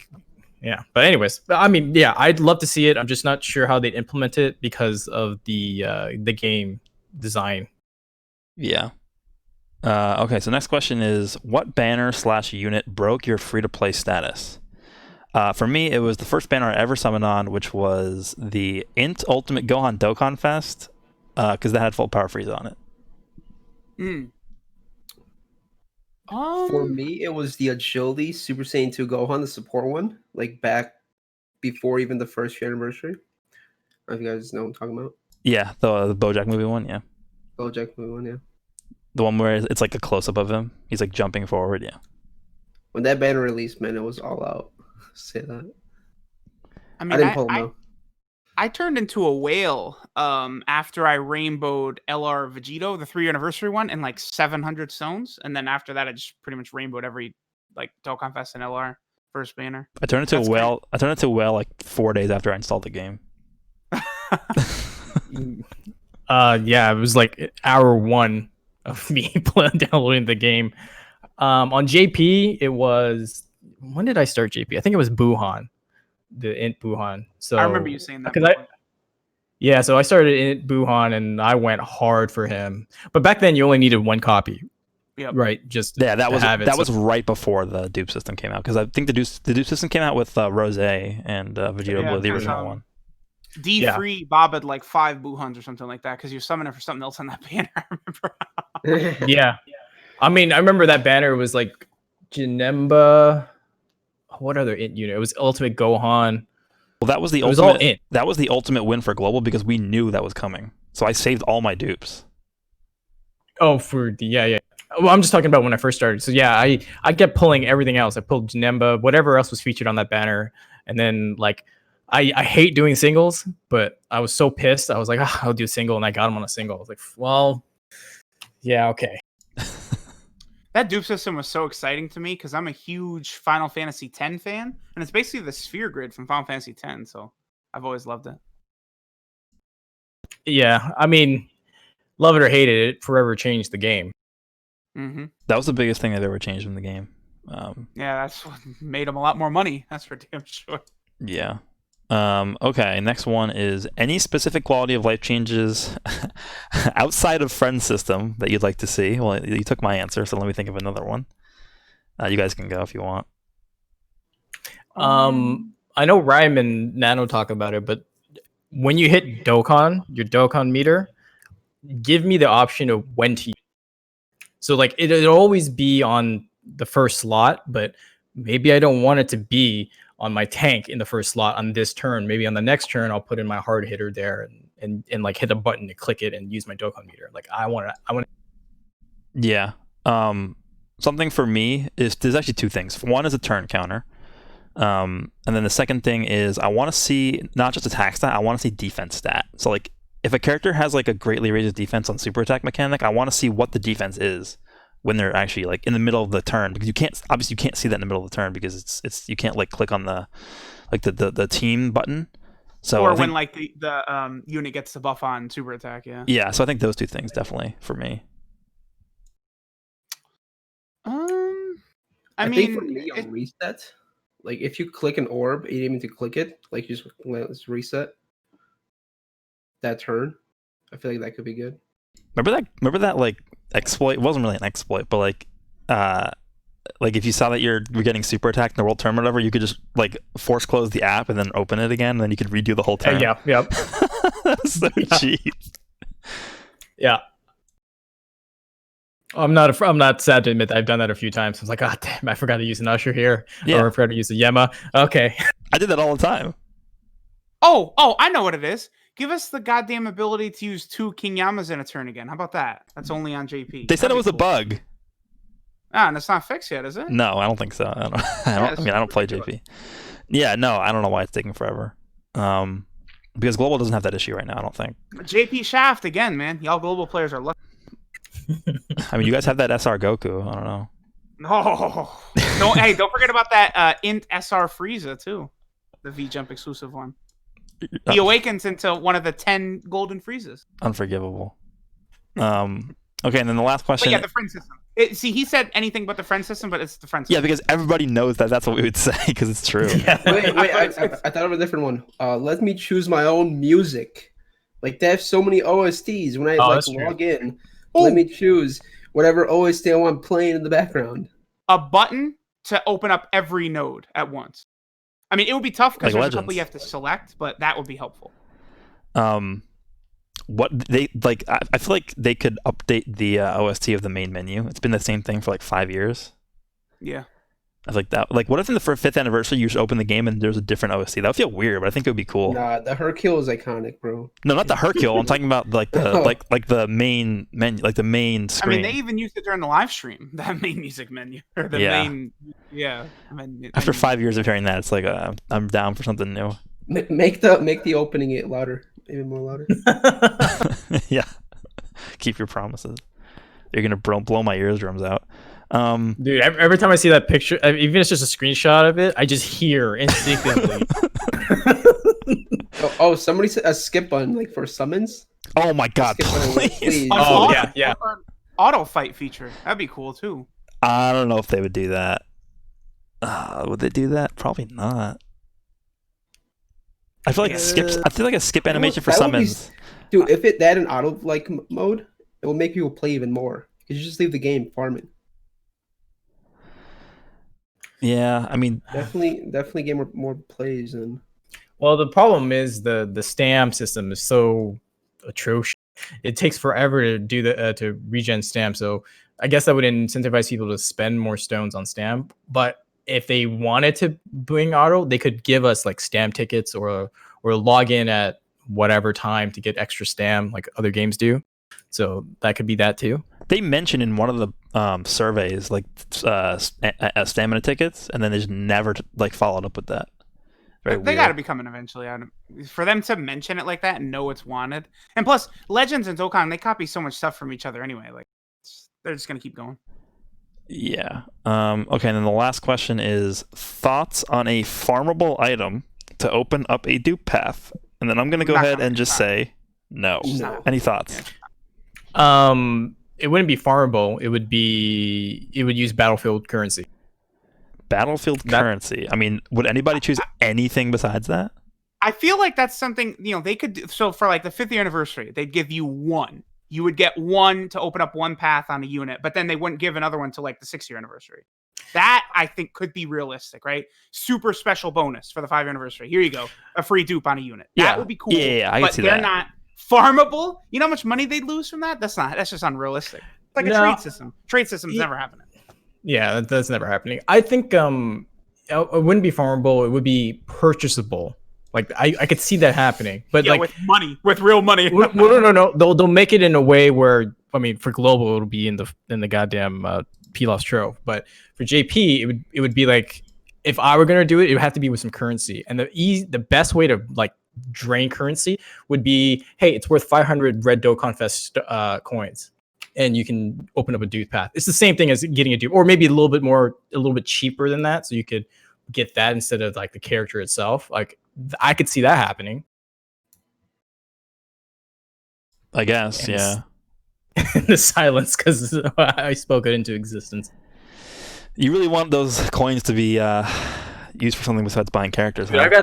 I got 12K and I'm like, okay, now I'm gonna stop rainbowing because I have 12K stone coins. I'm gonna use it on something. Yeah. I mean, I was heading in that direction, and I just said whatever. I literally got one copy of Trunks, and then I got one copy of Piccolo, because I'm just going to rainbow them with coins whenever they come back. Yeah, same I just concept. wish they'd let me get damn LR Piccolo with coins. How about that? That'd be cool. That'd be Oh, nice. I heard you didn't hear that they were going to remove him from the game. Yeah, they're just gonna completely take him. I mean, is he even in the game now? Like, do people Not for use me. He's not. No, he's definitely not. He's going to get an equipment that gives him like 400% attack. Watch. All right, so let me go through the rest of these donations, and then I think that'll be it for Dokkan. Let me just God, see. Dokkan, we've been on it for like 3 hours. Actually, you weren't here last week. That was a really long one. Kendrick Taylor, thank you for the donation. What do you think about an EZA for the free-to-play Super Saiyan 2 Kaba? Is that the tech one? Yes. Yeah, the tech one from the story mode. Yeah, they could do that. I mean, they gave one to the Int Trunks, right? The Super Saiyan Trunks. Yeah, for the area. future. Yeah, I mean, Yeah. I feel like they could do that for sure. I feel like for a lot of the free-to-play units, like who else qualifies? Like the like the Broly units that got EZAs, the free-to-play units from there. I feel like that could work. That could work for sure. I feel like like they could make Cabe very similar to the Legends version too, where like maybe there's a Cabe that gives like Vegeta family like 50% attack or something like that, right? Yeah. That'd be interesting. Next, we have a 2 edition from Zombie Hunter. Low-key need an LR Kefla with mechanics. Yeah, we need some sort of canoe Kefla. I mean, the craziest thing about Kefla was she released on a normal banner. I think that was the last time we had a celebration where the headliner banner was a normal banner. Remember that was the big 300 stone. Yeah, I remember that too. Yeah. Wait, the what? Well, no. that was where most people were using the 300 stones. I remember, yeah. Okay. Oh yeah, you hadn't heard of that one, huh? No. What 300 stones? Yeah. Wesley Wu, thank you. We need tickets on JP. I don't know. JP gets a lot of love. Yeah. Yep. Right. You're right. Truth and I are in agreement. We definitely need tickets. Sure do. Give me the Pilaf Trove too. I'll buy orbs every week. Yeah. Give me the Pilaf. That's such a weird discrepancy. Like, why does Pilaf Trove only appear on global? That is, very interesting. I have no explanation for that. Zero. I mean, at first I thought it was something related to the gacha laws, but I don't think there's anything that breaks. The only actual law is just like they couldn't release like a Super Saiyan 4 Goku and Vegeta on a banner, and you need both to like fuse or something like that, right? That's the actual. Yeah. But there's ways around that other games have done. I'm surprised Dokkan hasn't done yet. Well, they kind of did it with like Piccolo, but Amir Stevens, thank you. For Dokkan, we should get a Zeno card that unlocks a Dupath. Yeah, we kind of mentioned that. I don't think if they did that like a mechanic like that, I don't think it would be something that happens that often. It would be maybe like once a year. Yeah, once a year. I agree. Or once every top grossing. So every banner, No. Yeah. Because again, remember, like JP at the start of last year, it was like 4, 5, 6 banners in a row with top grossing. JP's probably about to do that again because now's when they bring out a lot of hype stuff, right? 5-year anniversary, probably twice. And Saiyan Day usually hits top grossing. It'll be something crazy. I don't know, Evolution Blue Vegeta or something. Yeah, so we actually talked about this last week. But I feel like that Dokkan hits top grossing a lot, like basically from the year end all the way through like April-ish. And the reason for that is because it's just riding off so much hype. Like, just think about it. Like last year we had Gogeta and Broly, then we had year 4, and then we had Kid Goku, who was pretty much like the most hyped single Dokkan Fest in the entire year, I would say. It was crazy. It was crazy. And then we went into like we went into Hit after that, which was like kind of like No, it was Vegeta. No, wasn't Hit before that? I think so. Vegeta. No, he was Hit came in April. Oh, okay, yeah. You're right. Saiyan Day's 318. So yeah, Vegeta. I'm pretty sure they hit top grossing for Vegeta. I wonder if Saiyan Day. Yeah, they did. But I wonder if Saiyan Day is going to be joint again. I think it probably will. I don't see why they would do that. Yeah, that'd be cool. I always love that because it does seem like the community is just like a lot happier with these joint stuff. So I always love those.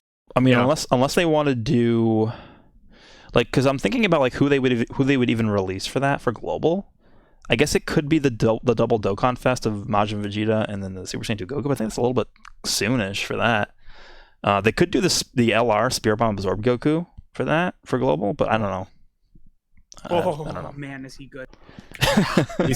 he's so fun. Yeah. He's crazy. Yeah. Let me just go back to this. I think that's it. Oh, one more. Purple Penguin. An option to not collect ki on a character. That would actually be good for a quality of life change. Yeah.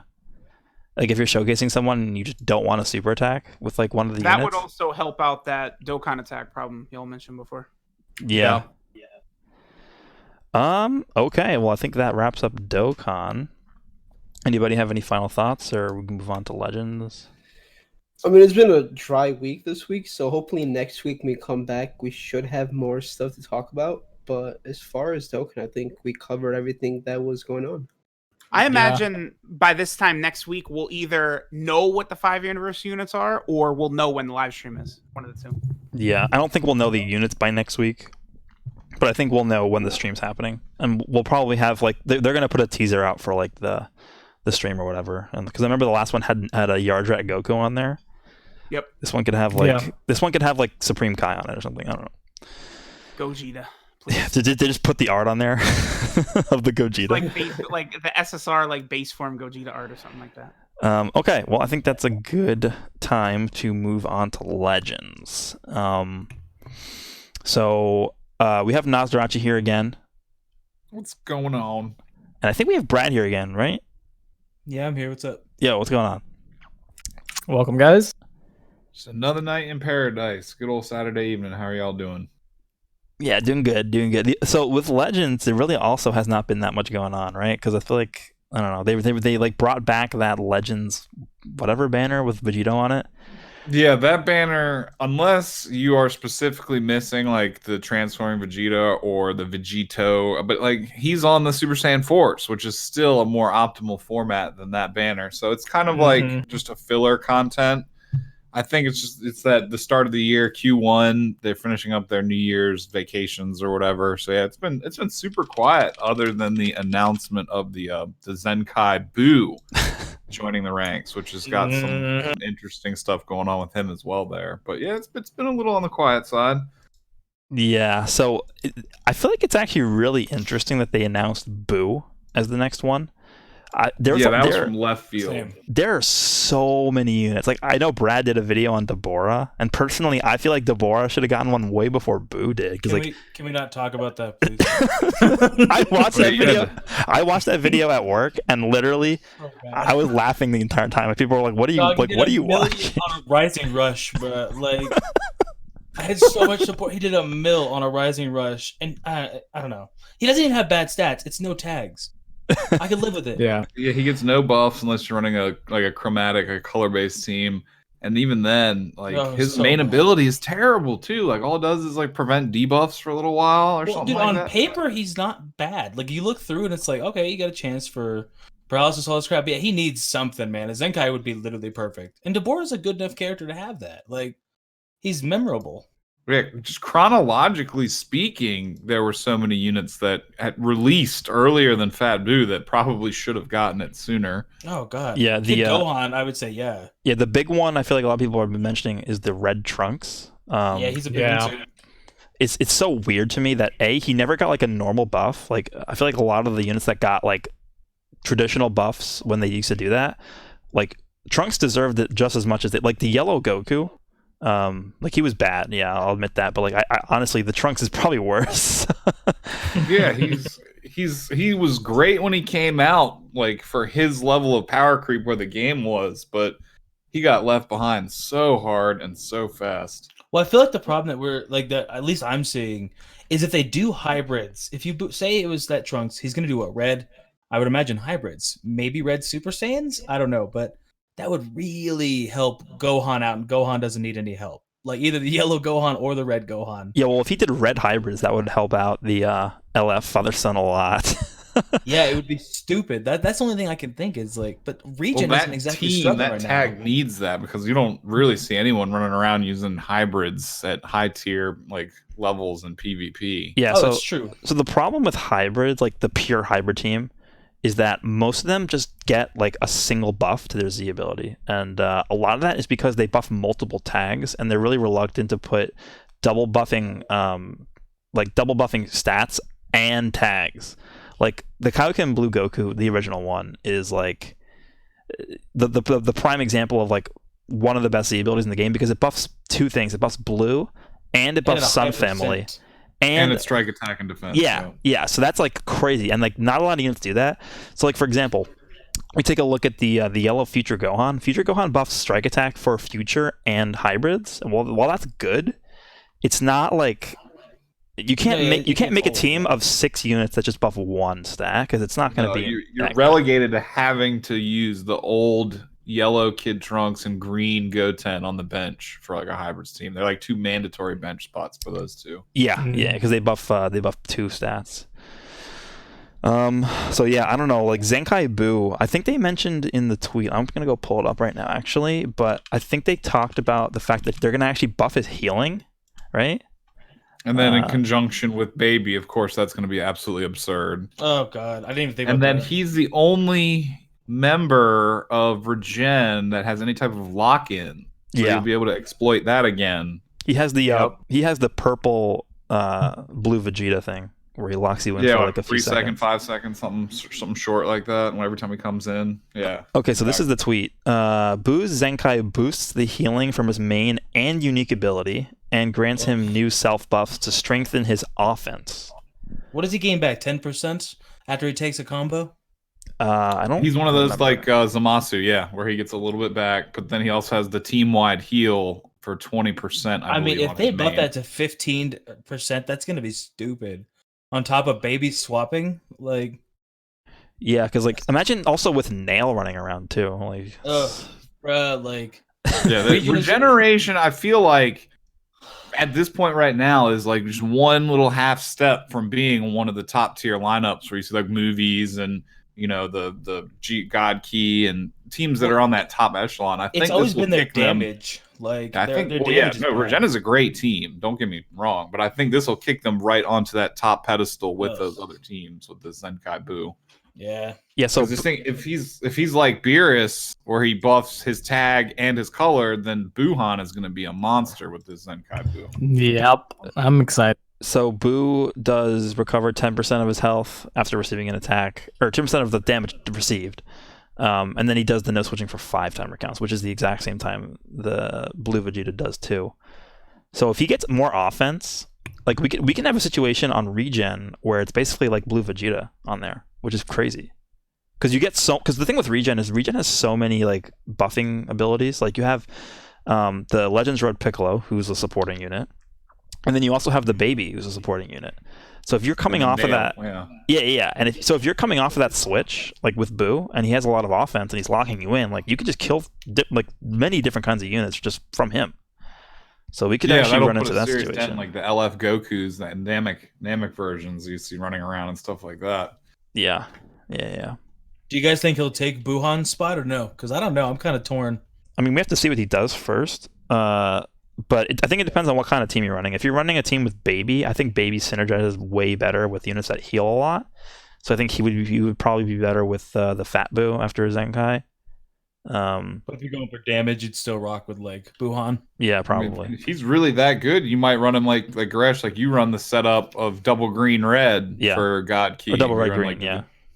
Or double red green, yeah. Yeah. So you could do something similar to that. If he's that good, like the other Zenkai units are, when they're completely maxed out, then you could do that double color, and you don't even really worry about color disadvantage with that Zenkai unit. Yeah, you could do some. Hey, SSJ Shadow, I'm reading the chat, bro. They're not reading the chat. I'm in the chat. We're seeing it a little.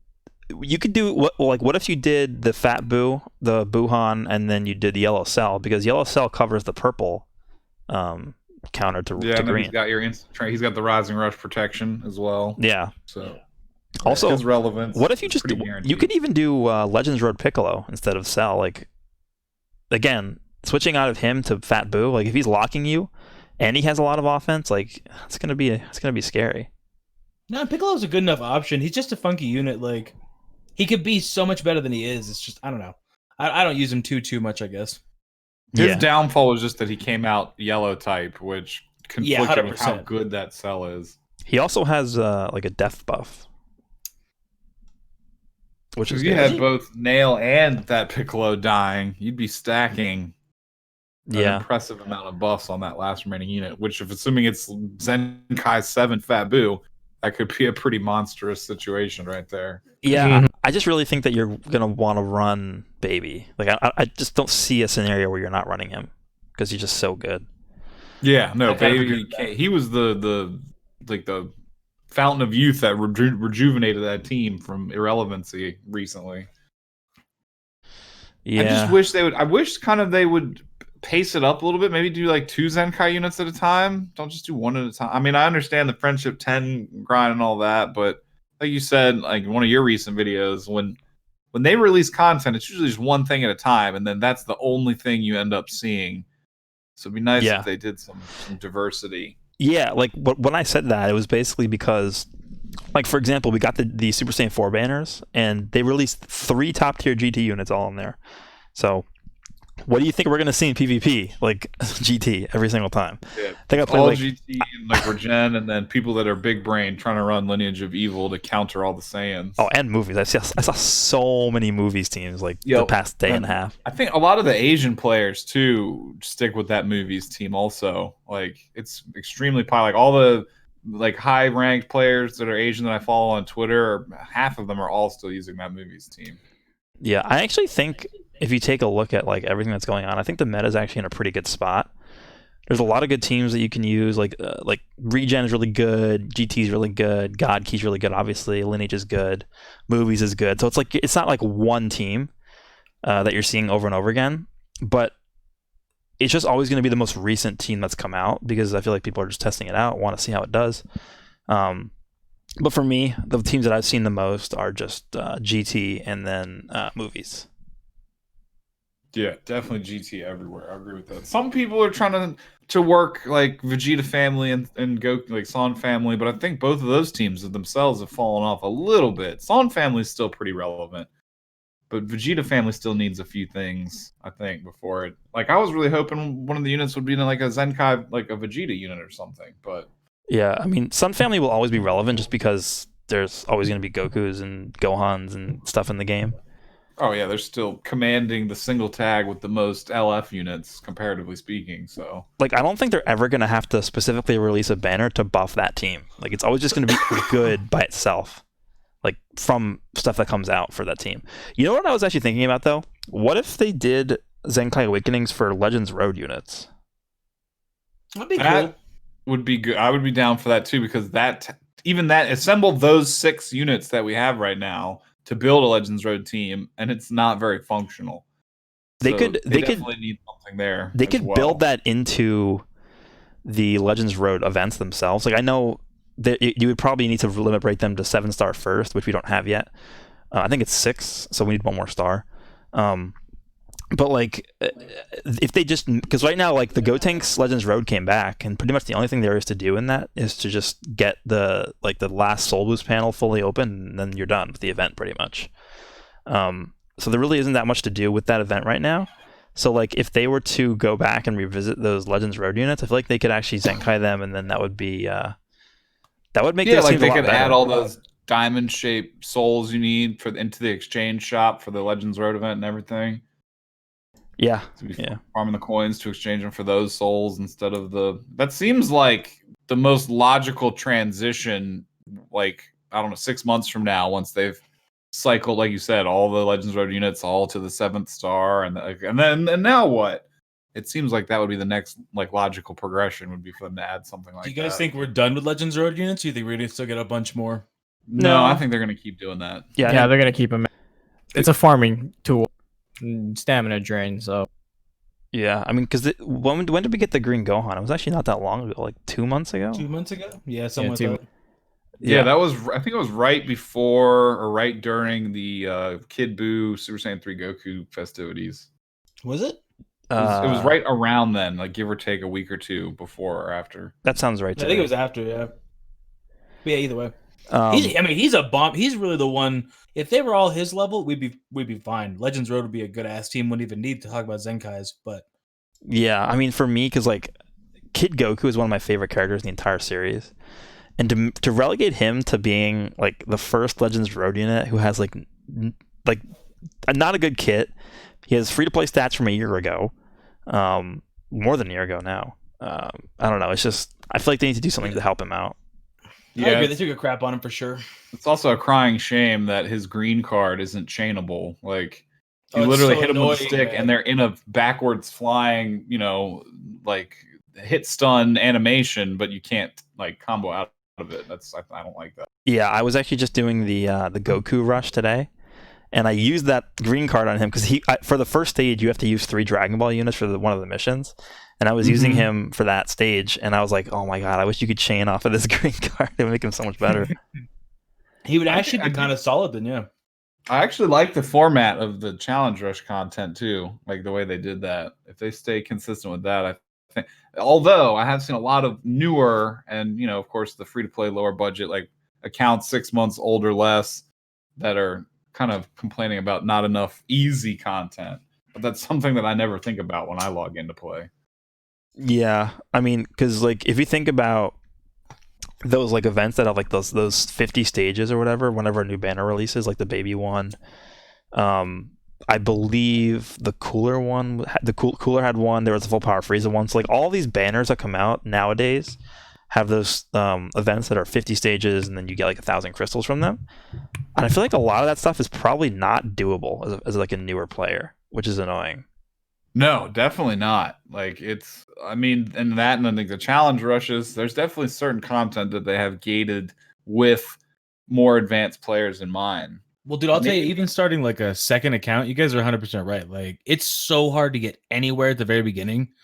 Like, I haven't done anything. I have a level 1500 Vegeta set as my leader, and it's like, I don't care. Like,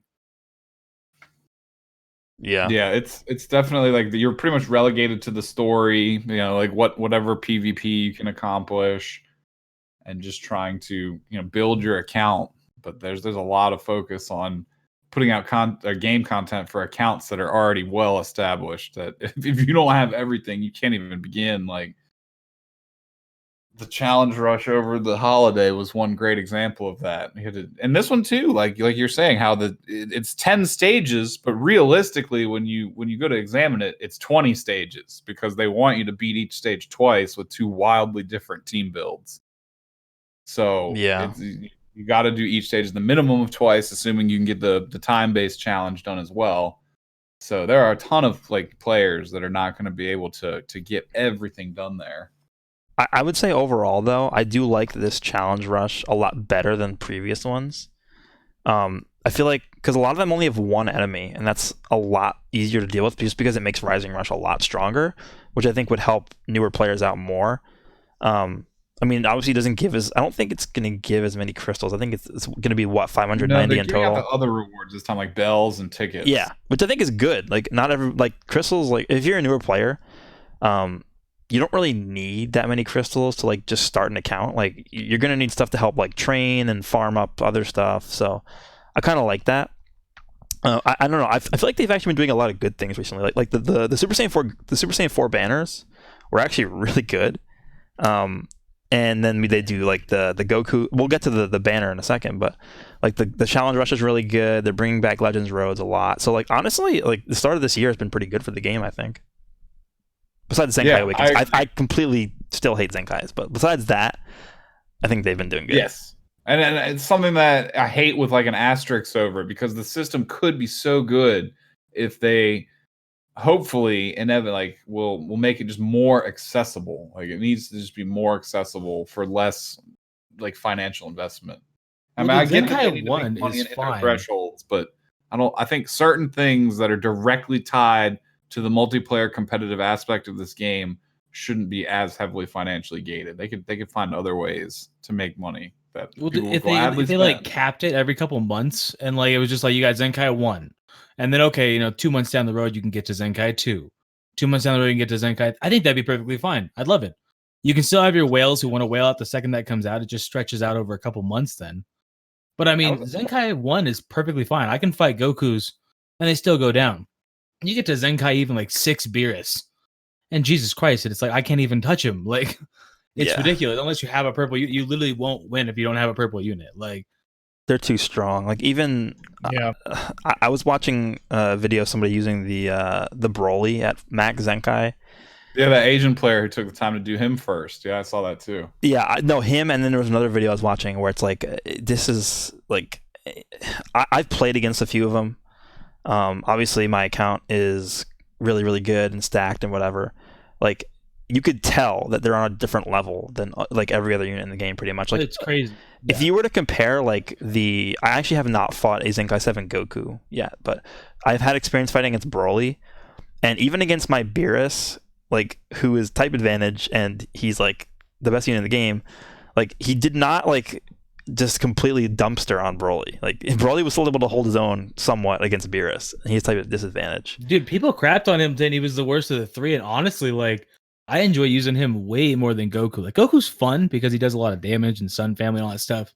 But Broly's just, I mean, being able to knock people out. He has a slight lock-in. He recovers ki. Like it's crazy. The thing with Goku good. The thing with Goku is they made a lot of his kits like situational, which is not bad necessarily. It's just it doesn't let him like realize his full potential in a lot of situations. So like for example, you're pretty much, if you want to see him at his full potential, you have to run Krillin with him. Yeah. And then you also have to be fighting against Lineage of Evil characters. And then with Broly too, even like it's not that bad, but like if you want to see Broly's full potential, you have to be using him against Goku characters, which is not bad because there's a million Gokus in the game. Yeah. But like for Beerus, he has none of that stuff. Like he's always good. He's always like his maximum. But I still think like they're just way too strong. Even if you're gonna sit there and you're gonna pay 20,000 crystals to max them out, I still think they're way too good. Like there's no reason for that. The game doesn't need that. No, not in the competitive aspect. No.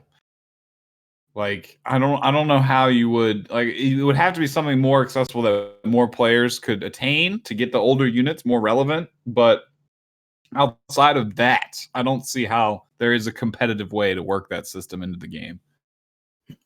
That is just that takes competition. And I mean, Japanese people, like, there's nothing wrong. They do these kind of things. It's like historically happened that they don't really care about competition all the time. Like even you have games like Smash Brothers where the head developers like game balance is not my priority. Like basically screw off. We just want our characters the way they are.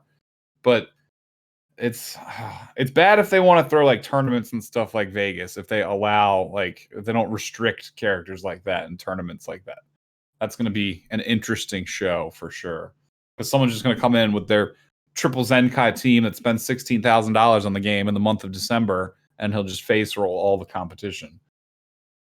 I mean, you're not wrong. He'll bring good old Casey Scott, and he'll win the whole thing probably. That dude shits on everybody. It's like, good lord, dog. Yeah, he's the new VVIP one. But stuff like that, I mean, that's great. If you want to spend that type of money and support the game, that's awesome. Like, I'm not going to tell people how to spend their money or crap on you for that. But in a competitive PvP environment, it's pretty hard to wrap your head around without any type of negative remarks. We'll say that. Well, dude, I was using like a busted team, and I'm sitting there thinking like the other day just to kind of grind a little bit, and I'm thinking like how I couldn't do this, like make a fun team and just have a little bit of fun. Like even like Yellow Bardock gets crapped on by some purple units like Bojack and stuff, and it's like some units are on just a different scale. Like it's crazy. Like I fought a 13-star Bojack, a 13-star Gohan, and then the Broly that I was using, and it was like I can't touch this. Like what am I supposed to do here? And I'm a freaking I spend like thousands of dollars. What the hell am I supposed to do here if I'm free to play? Like use Legends of Goku, dude. No, they say stay in your lane below like rank 30 if you're in that situation. Good lord, that would just be horrible. Like I don't know. I wouldn't have fun at all if I didn't pay for the game, and that's a bad thing to say about a game that you like. Like yeah, that's coming from us, and all of us have like day one well-established accounts. And I fought the highest I fought a Zenkai 7 Beerus, and I just destroyed his team except for the Beerus, and then I got walked by the Beerus.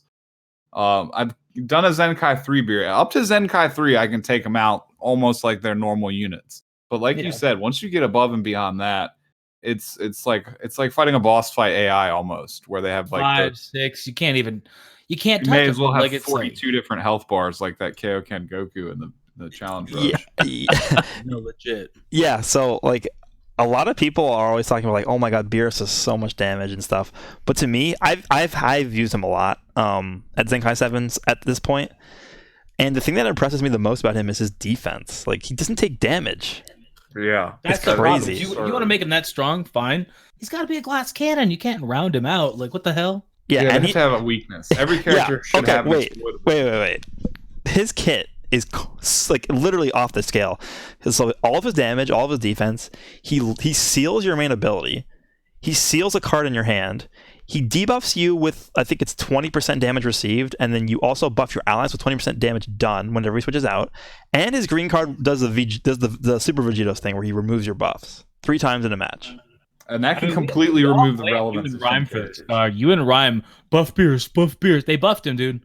They buffed him. Yeah, they buffed him in the worst way possible. We all blame you and Rhyme for this. Like, motherfucker has 800,000 subs, and he's over there like hey, let me put this out here. You guys want to buff him? And Bandai's, yeah, we can buff him. That's fine. Yeah, dude. Ugh. Yeah, they dropped an anvil on the scale when they were like, "How should we weigh this out?" It's insane, man. At least balance it out a little bit. Like, I don't know. They'll keep you capped at level 3,000. They're like, nah, you can just have a 7 Zenkai beers. That's fine. This Yeah. is going back to that. I have a feeling in my head that this was the beginning of like a very long play strategy for them. Like a year down the road from now, I think things will make more sense to us, the players, because I mean, I'm hoping, this is my hope, that they have some grand plan in their head with some vision of an outcome where this all makes sense in the long run.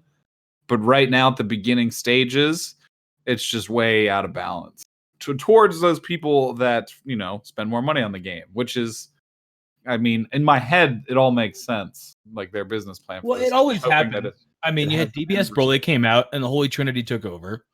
And then it freaking Vegito came out, Fusions took over. Namagoku came out and you had what? Yellow, blue took over. You have all these transitions and stuff like that, but it's like I don't see Beerus going anywhere anytime soon. Like I saw when DBS Broly was going to leave, it was kind of like, all right, he's out, he's not as good now. I don't see it happening with Beerus anytime soon. Like No, if anything, they're going to equalize a lot of other characters in the game to that level, and that's what we're going to be. We're going to be looking at the game a year from now with like 55, 60 plus Zenkai units and units coming out that are all coming out at some insanely power creeped level, unless they're like Ultra Space Time units, which will just be like the normal ones or whatever. Yeah, Zenkai Super. But even some of the Ultra Space Time units come out have been exceptionally good. I've been shocked by like some of the Ultra Space Time banners. Not so much this Tapion Bardock one. That one was kind of more in the vein of Ultra Space Time banners I expected in the past, but some like the red and purple Frieza Cooler combo, that was an insanely good Gohan setup. Bojack. Gohan Bojack was another one. Some of the best characters in the I mean, game. that like, literally is they- meta defining. Yeah, that was a meta defining banner. I mean, they're going to be relevant for a while too. Oh my god, that Yeah. Gohan! Please die. No, what I was gonna say is that Tapion Bardock banner is like pretty much. It was a blessing in disguise though, because it released right before the Super Saiyan 4 stuff came out, which was nice because it basically prevented a lot of people from just wasting all their crystals on there and then having nothing for the Super Saiyan 4 banner, right? Yeah, you gotta have like it's like this. The lead producer of Hearthstone, which is a card game, came out and said that like he answered a question. He's like, "Well, why don't you make all the cards in the game come out good? Because there's like, you know, for every good card that comes out in a card, like a game like Magic or Yu-Gi-Oh or Pokemon, there's like 20 or 30 bad ones." And it's like, Yep. well, yeah, they have to make some intentional bad content for you to not use to balance all of the good content. Like you can't have every single unit come out and be like the pinnacle of the game. Like, I mean, you could, but it's just like it's not a good like business longevity model. So like you have to release some trash. to I just can't keep think the of a pace the bad game healthy. unit that's been released though in the last like 3 months. Oh, I'm not calling these units trash. I was just saying like in the overarching. But because- comparatively, I get what you're saying. Yeah, I understand. Yeah.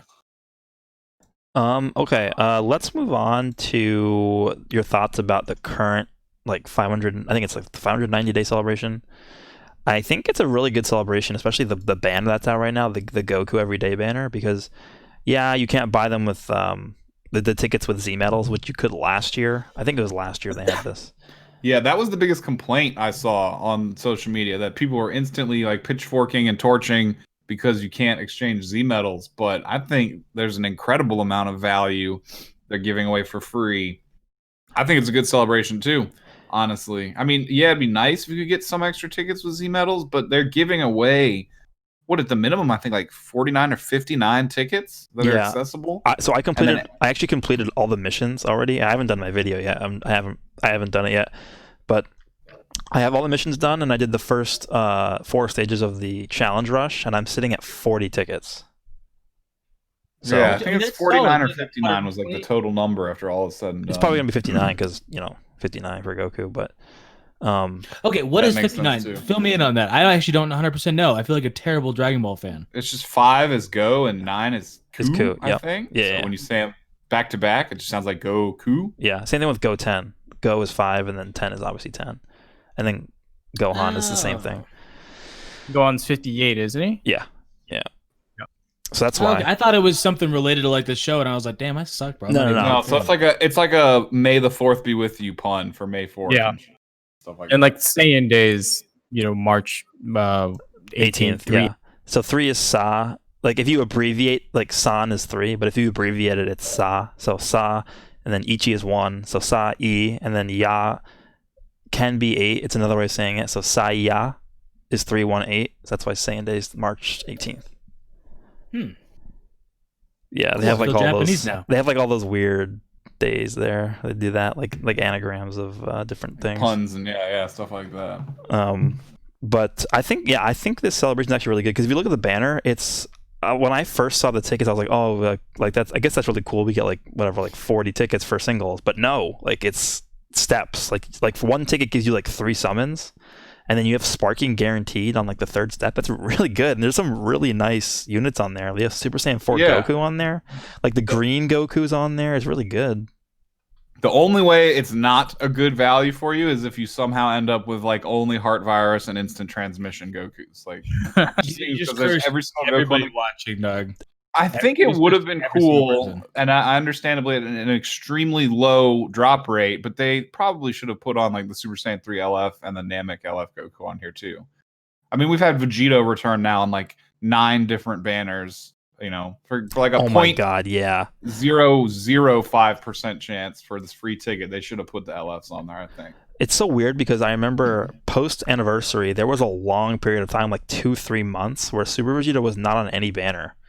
And now he's on like every banner. It's crazy. He was on the Super Saiyan 4 banner. He was on the like the Legends pickup or whatever, like the banner that the banner that's up right now. He was on there like a month or 2 ago. He's on the UST Rush banner, so he's on like every banner. It's crazy. Yeah, so it'd be nice. It would have been a good opportunity to see the LF Super Saiyan 3 and Namek Goku come back. I mean, Namek Goku's on, the Super Saiyan 4 banners as well. He could have just been another opportunity to throw him on something too. But this has set up the expectation for me now. Like, they've done this twice. I would really like to see like an everyday Vegeta celebration, everyday Frieza. This is something that's repeatable throughout the life of the game for them to always just throw some rewards to the free-to-play players while they, monetize and milk the heck out of stuff like Zenkai and step-up banners and stuff like that. So, which Well, it goes in hopefully hand with what I was thinking. I have a strong feeling the game is going to get more generous, similar to Dokkan over time, like how Dokkan has its guaranteed sparkings on every pull. But we don't have something exactly like that in Legends. They're going to be increasingly generous with the older units, I feel like, to compensate for some of this new Z Power system. They should at least they should at least give us guaranteed extremes. Like that's crazy. They don't have that yet. Yeah. Yeah, especially I agree with that.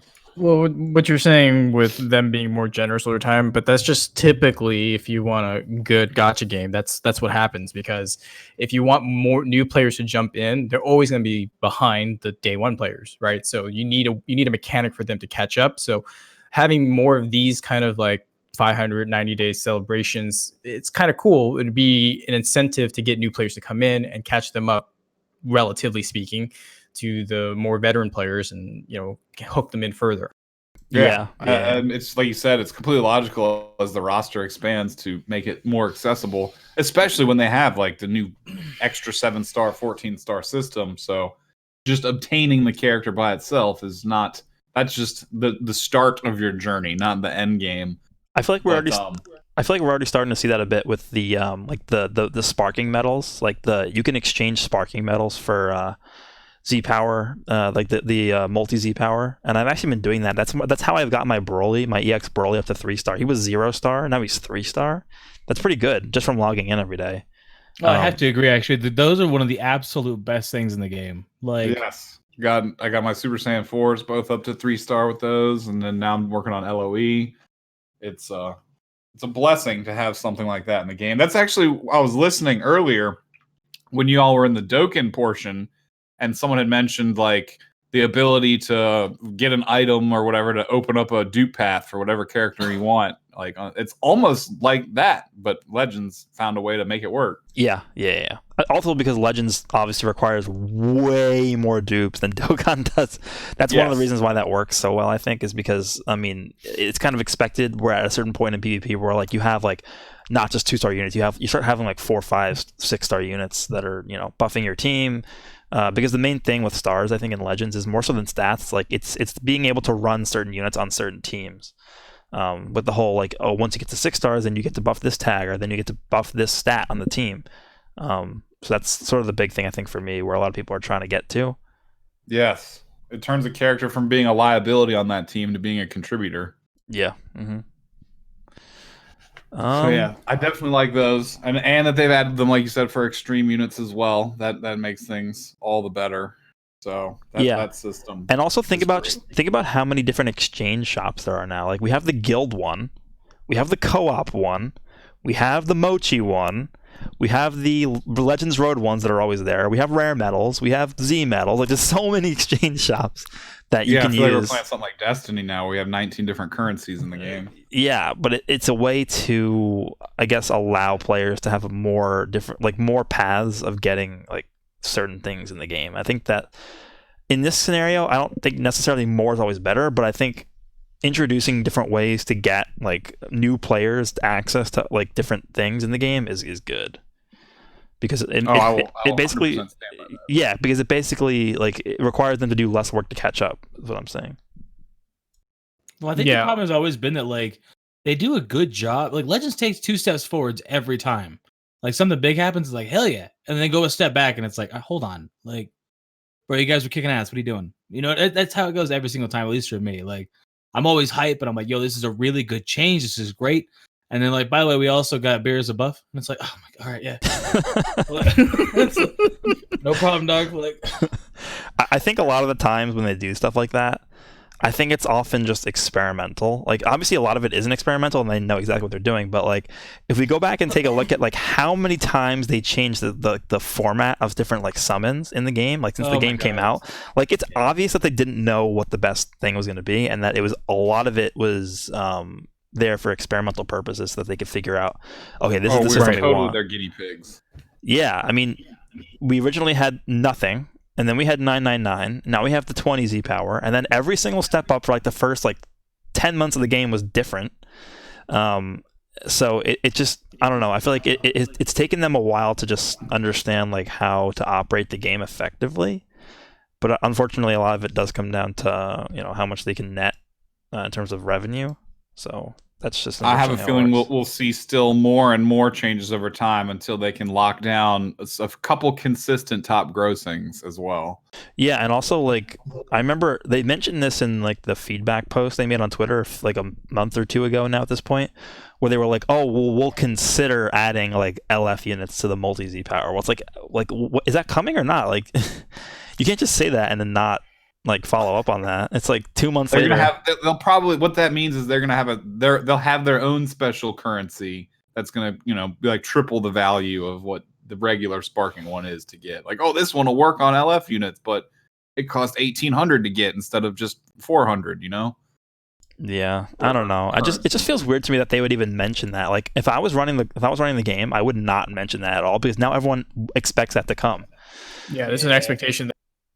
Oh, yeah. I didn't even think about that, but you're definitely right. Yeah, because, like, I don't know. It just feels like now people feel like they're entitled to get that now that they mentioned it. And then every time they don't give that out, they're going to be like, oh, remember when you said this? And like, well, where's this?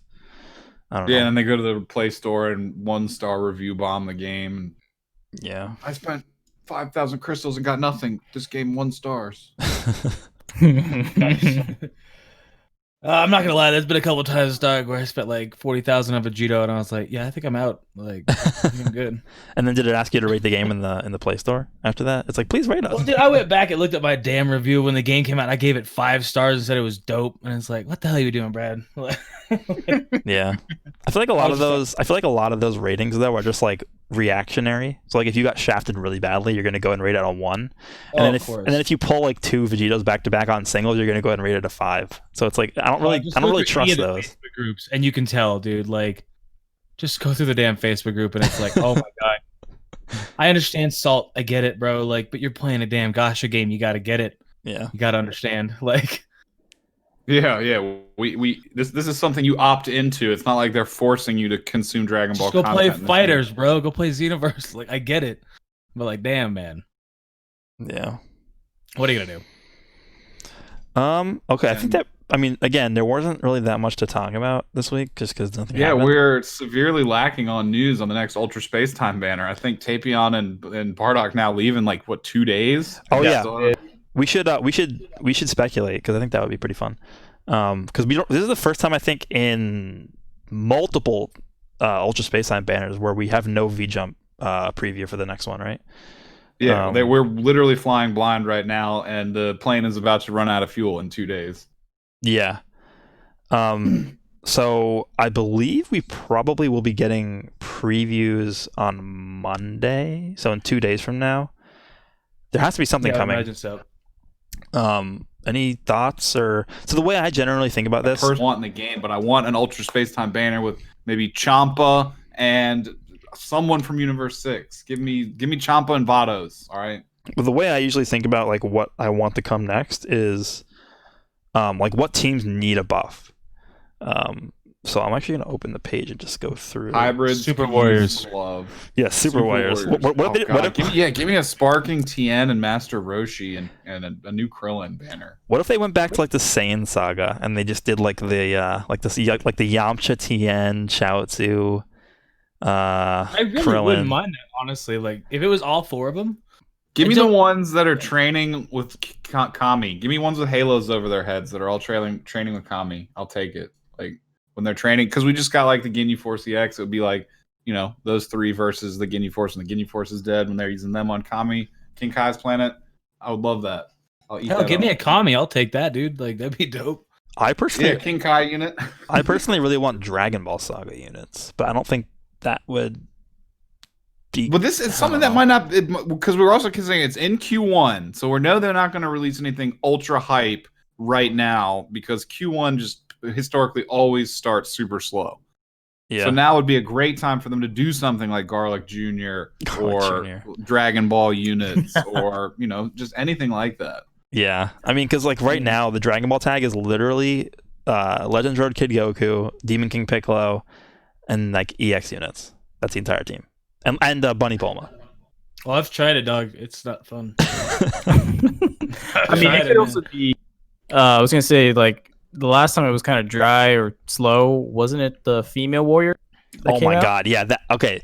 So the female warrior banner, like I've heard that like literally nobody summons on those.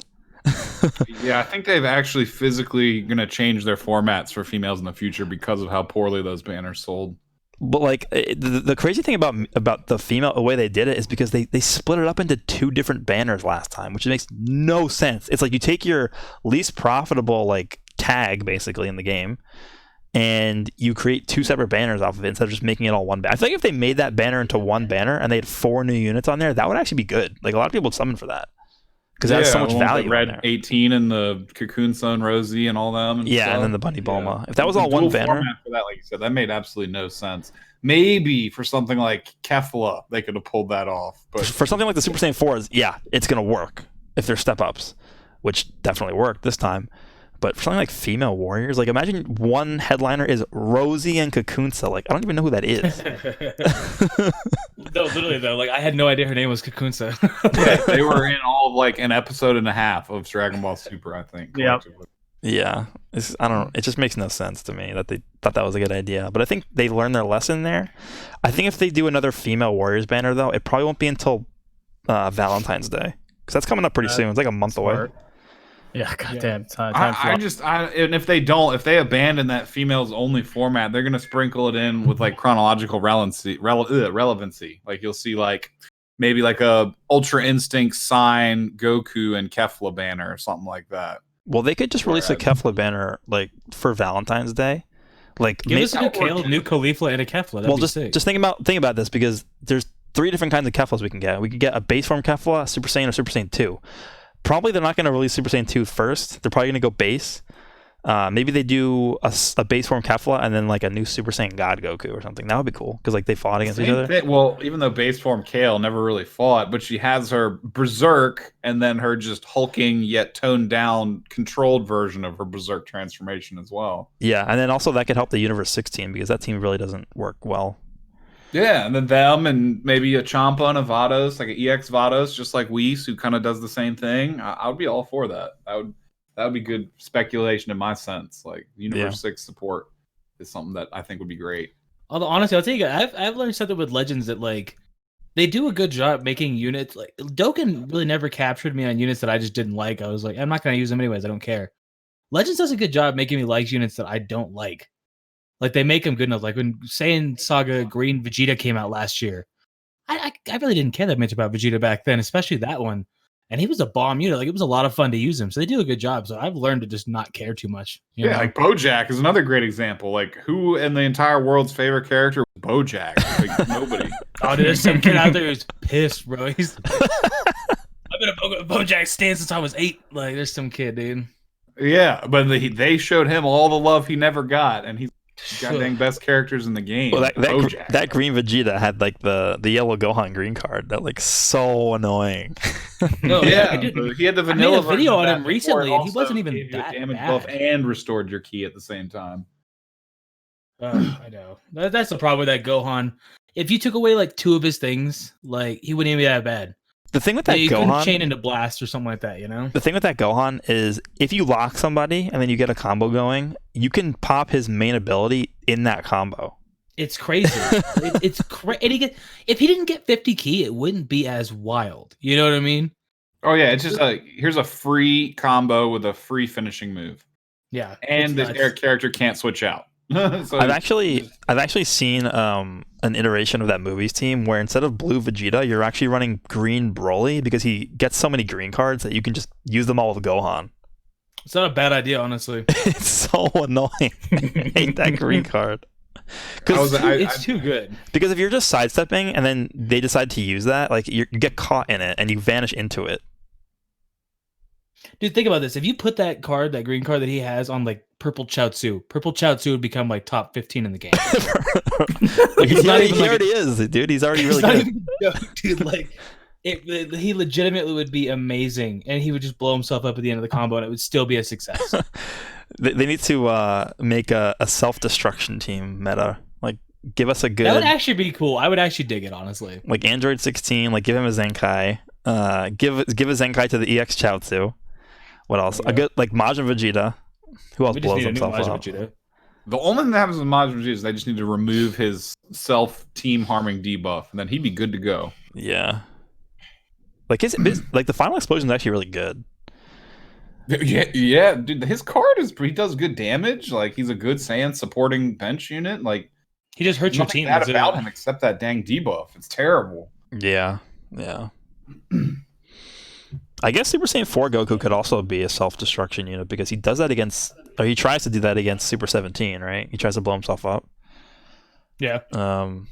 That could be something else too. Like just have a full self-destruction team. And then you could even do what the Super Saiyan Blue Evolution Vegeta, because he learns how to do that same move. Yeah. Doesn't Yeah. die. Final Atonement. Yeah. Yeah. That's a good idea. All right, you want to From move my on? speculation, I say Universe 6 stuff maybe coming next.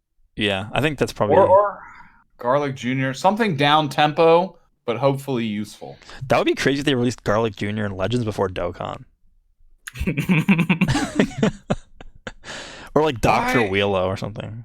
I don't even know I how mean, they would do that. it was made like it's official. I know it's like mostly, other than the movie The Dead Zone, like the actual anime story arc. I know is like filler content, Yeah. but why? Yeah, I don't understand why he doesn't get any love. Like he's an official part of the roster. And It's in everyone the just- it's in the same realm as like PyCon. Like it's in the anime, but it wasn't original content in the manga. yeah, and then the So- movies, of course, are all Coupon. supplementary content as well. Yeah. Some of them are taken a lot more seriously than others, though. Like you'll see Janemba and Cooler's face plastered everywhere. Like they love him, but where's love for Garlic Jr. And Like what tags would he even have? he would definitely be Namek. Region. He's not Namekian though. He has the same. He would have the same issues as Deborah because like him and Deborah would have no tags. Like I guess they could Yeah, that's introduce. true. They could introduce like a demon tag, and you could put him on there. You could put Demon King Piccolo on there. You could put Deborah on there. All the Majins, I guess, could go on there. I don't know. It would be kind of weird. And then it would be weird too because like he'd have one version of him would have movies anyway, if it wasn't from like the filler anime arc. Well, that's the same But then thing it with could- that's the same thing as like Beerus and God Goku and Golden Frieza. Like they usually just put them on there from the anime, unless they because like I assume we're eventually going to get another Beerus unit who's from the movies and he's going to have the movies tag, because the one we have right now doesn't have the movies tag, and that's a way to differentiate them. Oh my god, which is good. They gotta like. But that's crazy though because the one from the movies would have like an identical set to the one that we do have. Yeah, That one would be crazy. And the same thing with that particular God Frieza, that little Earthbreaker move that he does. Isn't that from the? I mean, it's from both because they did the cover of the movie and the anime. Well, yeah, that's the problem. That's why it's anime originals or whatever, right? Is that what that is? yeah, anime original saga. But that's like Bardock, I think, is on there. Yeah, he was chilled. like, he was Chill. an OVA. Wasn't that like the history of Bardock? Like an Yeah, OVA? that's where Chilled is from, basically. Which is Yeah. crazy. We got that before official stuff. Like we got him early.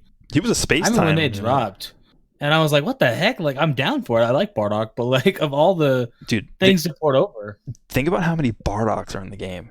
It's insane. It's stupid. There's, like I love Bardock, but like my goodness, dude, they released Yeah. Bardock from Dragon Ball Super Broly. He didn't do anything. He was in the movie for like 5 Literally. seconds. I didn't even Yeah. see his attack. I know. He got one blast at Frieza's attack and got vaporized. Like, where's Frieza I mean- from the Broly movie? Like, where? I don't know. He sells, bro. Like that's the problem. Yo, that'd be so dope to have a little youngling Frieza. That'd Yeah, be cool. he's not. I don't think he's in I a would single. love a kids tag with like DBS, Broly, Yeah. Vegeta, Goku. That'd be so Wait, sick. what if they did that actually? Like, what if they? Yeah, what if Kid they? Vegeta, Kid Raditz, Kid Kid That'd Broly. be dope. Kid I'd be Frieza. so down, dude. Yeah, that'd And be a then lot they of would fun. all synergize with that dang Nappa so well. Oh my! Yeah, you're right. That's actually a really good idea. I feel like they. That did- Nappa's actually kind of fun. I actually like that Nappa. He's his- not very good, but he is fun. His main Like, ability. I fought one the other day. His main ability is so annoying. You generate 0 ki for like 5 seconds. You can't do anything. which I mean, that's Yeah, good. yeah. No, He's it a- is good, he's a yeah. free-to-play cards. You need that. Like, Yeah. But no, he's a lot of fun. I want more units like that. That it's kind of like, what the hell? All right, I'll grind him up. You know, it's like I like that. Yeah. You guys ready for Super Saiyan 3 Bardock, next UST unit? You need more Bardocks Yes, in the with game. his little, what is his little double key sword attack that he does? Yeah. Do we think he'll do the same thing as the normal Bardock, or do you think he'll just be a Super Saiyan 3 or whatever? Oh, they'll follow the Heroes format for him. They'll leech his animations right out of the Heroes game. No, I mean, do we think he'll buff Super Saiyan 3s like he does Super Saiyan? Do you think that's just Bardock's role, or do you think they'll Oh just my say whatever? god! Imagine that would actually make LF Goku not bad. I don't think he's bad at all, dude. I think he's not bad, but he's not. He's not. That'll like- make him exceptional if he's they probably do. pushed back to like number 12 in the game or some crap like that. I There's could- units that are better than him. But You know what? I'm not trying to make this a reality, but I could see that Goku getting a Zenkai Awakening at some point. Yeah. Honestly, I could too. If they gave it to Beerus, I could see it too. Yeah. Other than Goten, it would probably be that the Super Saiyan 3 or Goten is the next limited unit to likely look at as Zenkai. Or the Red Gohan. Because that Well, the Red... problem is, well, I was sorry to interrupt, but like Oh, go ahead. we don't have Zenkai souls for purple right now. Yeah, that's true. So they need to like. This is why I thought Boo wasn't going to be the next one. I thought they were going to introduce a purple unit like the Scouter Vegeta to get a Zenkai, because then they need to introduce another way to get purple Zenkai souls. And right now their format is a little wonky in the sense that like the hardest co-op gives 2 Zenkais, and right now it's blue and yellow. The middle one gives red, and the bottom one gives green. And like, I don't know that I am farming Beerus, so I'm farming the hell out of the easy one, which is fine. But then, if they're gonna add purple, where would they throw it in? Like, they need to fix the system with that. Like, I don't like the way they have it set up right now. Yeah, farming the souls is the biggest pain ever. I still haven't finished sucks. Beerus yet. Yeah, same. The only It's reason, though, just strictly from the adventures from the co-op, right? well, Buy yeah, it with you also, currency. yeah, you buy them with the co-op currency. But the reason why I don't do the adventures is because you have to do the snowman right now. You can't do both. Yeah, I don't have enough Yeah, problem. it's a with that. horrible time to put that in. Yeah. Oh, there's no good time. Adventures have been consistent for like 3 months now, and it's like, Yeah, stop it. just open like 5 more adventure slots. Like just make it like 10 slots, and then also make it like so that you can do like make it so that you can just put like an auto select for all the adventures at once. Yeah. I hate going through all You of just them. hit auto button and fill up all 10 of them. Yeah, just Well, make bro, it that's like, something I've wanted. I want that for equips too. Like, I want to be able to. If you want me to farm like 1,000 equips, fine, I'll do it. Let me like open up 20 of them at a time. yeah. I agree with that. It's so annoying. Like, I can't one at a time. I spent the other day literally like 6 hours just doing equips, and I got jack crap. Like, I got like 1 S on a region one, and I was like, all right, well, this is a good day. Regen has the worst equips. Oh, Yeah, they have the Dude. worst one. So It's annoying. trash. And the thing with Legends too is like it takes so long to go to the exchange shop and just buy stuff. Like if I because the Oh, it's like 19 different menus you have to click through. It's not fluid at all. it's not just yeah, the, and the loading is just forever. yeah, that's what I'm saying. It's not just the menus. Like once you like go to the shop and you like, let's say you buy 10 equips and you slide the thing over and you click accept, it takes like 10 seconds for that to actually load, which is so annoying. I don't know. Yeah. The hell's I- that the giggle, other- bro? The other QOL I want is like don't limit me for 10 equips like in the exchange shop for the mochi. Like, oh, I can buy like 50 right now. Why are you limiting me to 10? Yeah, And that's then the true. loading. So like if you're gonna have the long loading thing, okay, let me buy all 50 that's available in my slots. Fine. And then let me go to my equipment slot and then upgrade all 50 as long as I have the souls. Like, yeah. Well, honestly, just let me buy more equips. Like, if I can just hold equip, fine. I can't run a mission. That's fine. Let me hold 300 more equips. Like, I know maybe that seems crazy, I guess, but it's like you're just gonna let me keep 40. Okay, well, I'm trying to hang on to 20 of these Vegito equipments till his crap awakens, and I'm trying to hang on to this and that and this equipment. And it's like, can I just hold a butt ton of extra equipment and then, like, you know how you do summons in Dokkan and it makes you click through and it's like, hey, you know, your box is full. It's like, no, I Yeah. want to summon, bro. Let me do that with equipments. I just can't run an event. Fine, I'm doing equipments right now. I think it's about time, like someone in the chat said, it's about time the game got rid of the monetization aspect and just the equipment limit in general. Well, I okay. can never agree with that. So Free that up. the reason why they have equipment limit is this is what I've heard. It actually takes up a lot of space on their servers to like have all that stuff there. And the reason why they I can make see that. the reason why they make it so expensive to actually like get extra slots is because it's basically like you're purchasing like more server space for them. So that's why I've heard that. I mean, I don't know how like realistic that is, but I Sounds have like a There's game. probably some You have a truth to that. bunch of separate equips. I could see how it'd be a pain in the butt. You got what 100,000 people maxed out on equips at any time, and they're messing with their equips and stuff. I guess I could see that. yeah. I mean, I think it's annoying. I have 400 equip slots, and I'm sitting at like 350 full. So Yeah, that's where you can go do like 20 PvP rounds, and you got to go sell off some to make room, make sure you don't get filled up. yeah, but I'm like a Someone sends you hoarder. Co-op invite, and it's like your equipment is full. Yeah. Shit. Like I don't know, because like I have so much mochi to get through. I was actually thinking about streaming like just like straight up equipment upgrades. Like I have like literally like 150,000 mochi that I have to get through. So that's gonna take like half a day probably to do. That's all ending relatively soon too. So yeah, you want to. Yeah, it's on like I think it's the 22nd. I was like making sure that I didn't miss that. But that's gonna take a long time, and a lot of that time is just spent going back and forth and like buying equips and then selling them and going Mhm. back and forth. I think The there's one thing I a, want to say about equips is that I don't want anymore. I don't want specific. like I don't want an okay. equipment to be like Saiyan and then it goes to green Saiyan. oh, you mean like when I it don't awakens? I don't like that.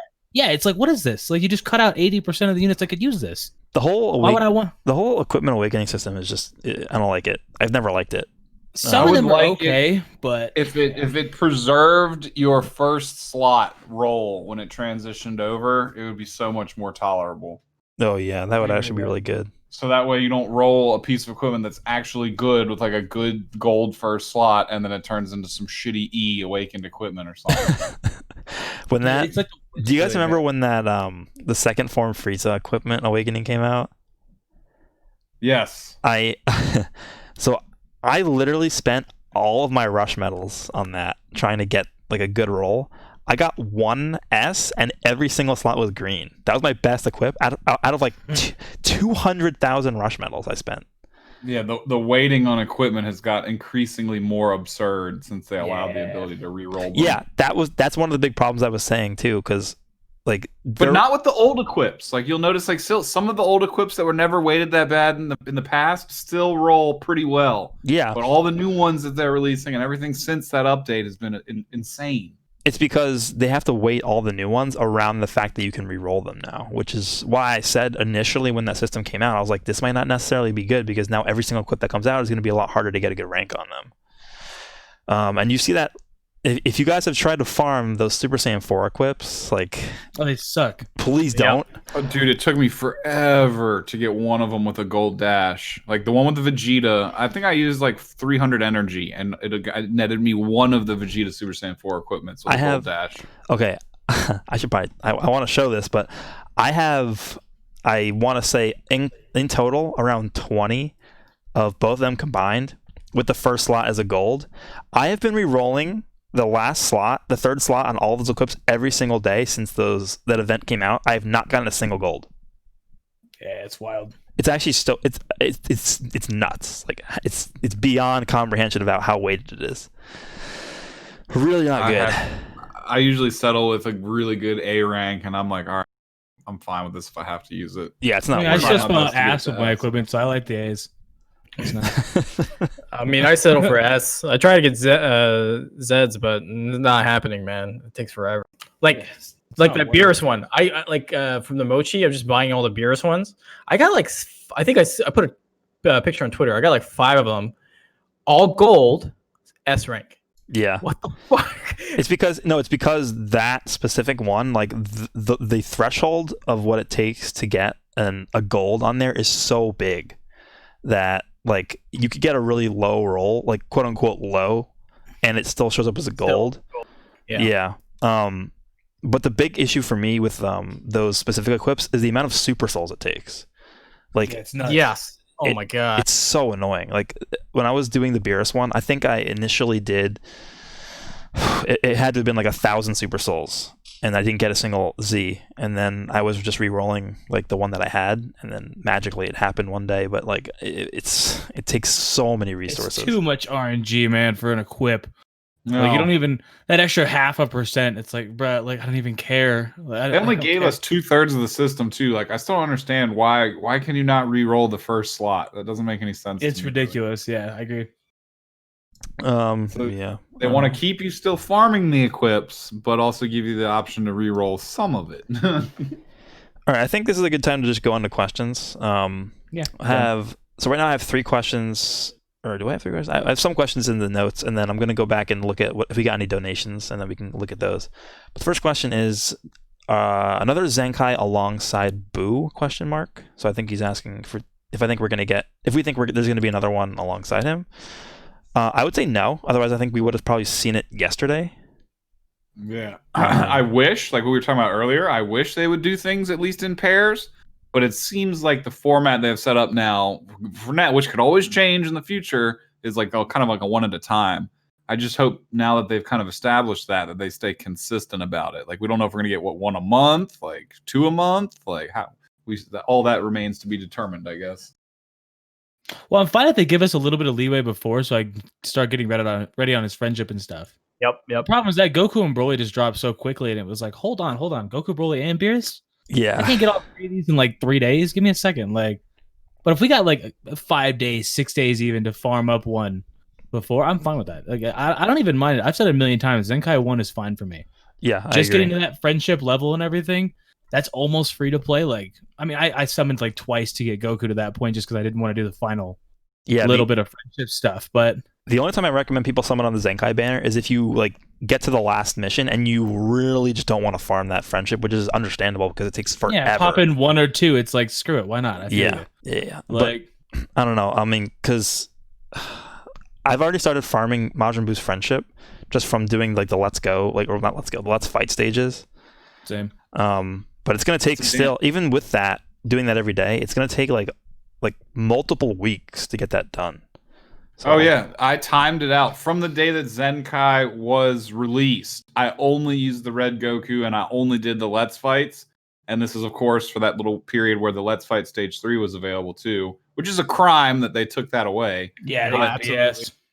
Yeah, it took up until a week. I had it a week ago, about 10 days ago. I finally got him to Friendship 10 from when it was initially announced. Yeah, takes a while. So it Which took, I mean, like- honestly, for a free to play player, that's really not that bad. I know it kind of sucks because you're gonna be seeing them online. You want to use stuff like that, but like if you want to be free to play, it's not that terrible. It's not fun, but if you take it slow and you do it over like a month or something like that, and you get a bomb unit at the end, cool. You know, Well, that's dope. The thing that makes it bearable is the fact that you can just auto play through. Oh yeah, 100%. Well, I mean, you could just run the first stage of the game. Like I run like stage number 4 or whatever in the story mission, or I think it's 23 or something like that. That has just one single Gohan takes one attack. He doesn't even dodge.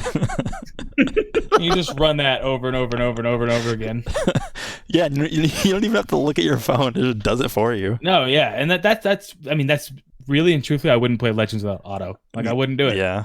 It'd be nice if they could a way for you to auto requeue that same stage over and over. Oh, again, it'd be too. amazing. You could just literally Yeah. set the phone down like Same you can in units and 7 Deadly everything. Sins Grand Cross. Yeah, I mean, if they release a second one, then I feel like that third Let's Fight stage has to be permanent. If their format is 2 Zenkais every like 4 to 6 weeks, then they need to get that third Let's Fight stage. Because Shit, I'll take a 4th Let's Fight stage too. yeah, I mean, Well, they can now. They But- Super Saiyan 4, so they can do that. That's yeah. true. So, but yeah, I mean, again, I think the biggest issue is they need to get a purple unit to be Zenkai, but they need to figure out how they're going to get the soul besides buying it from the shop because It's such a nightmare. doing what?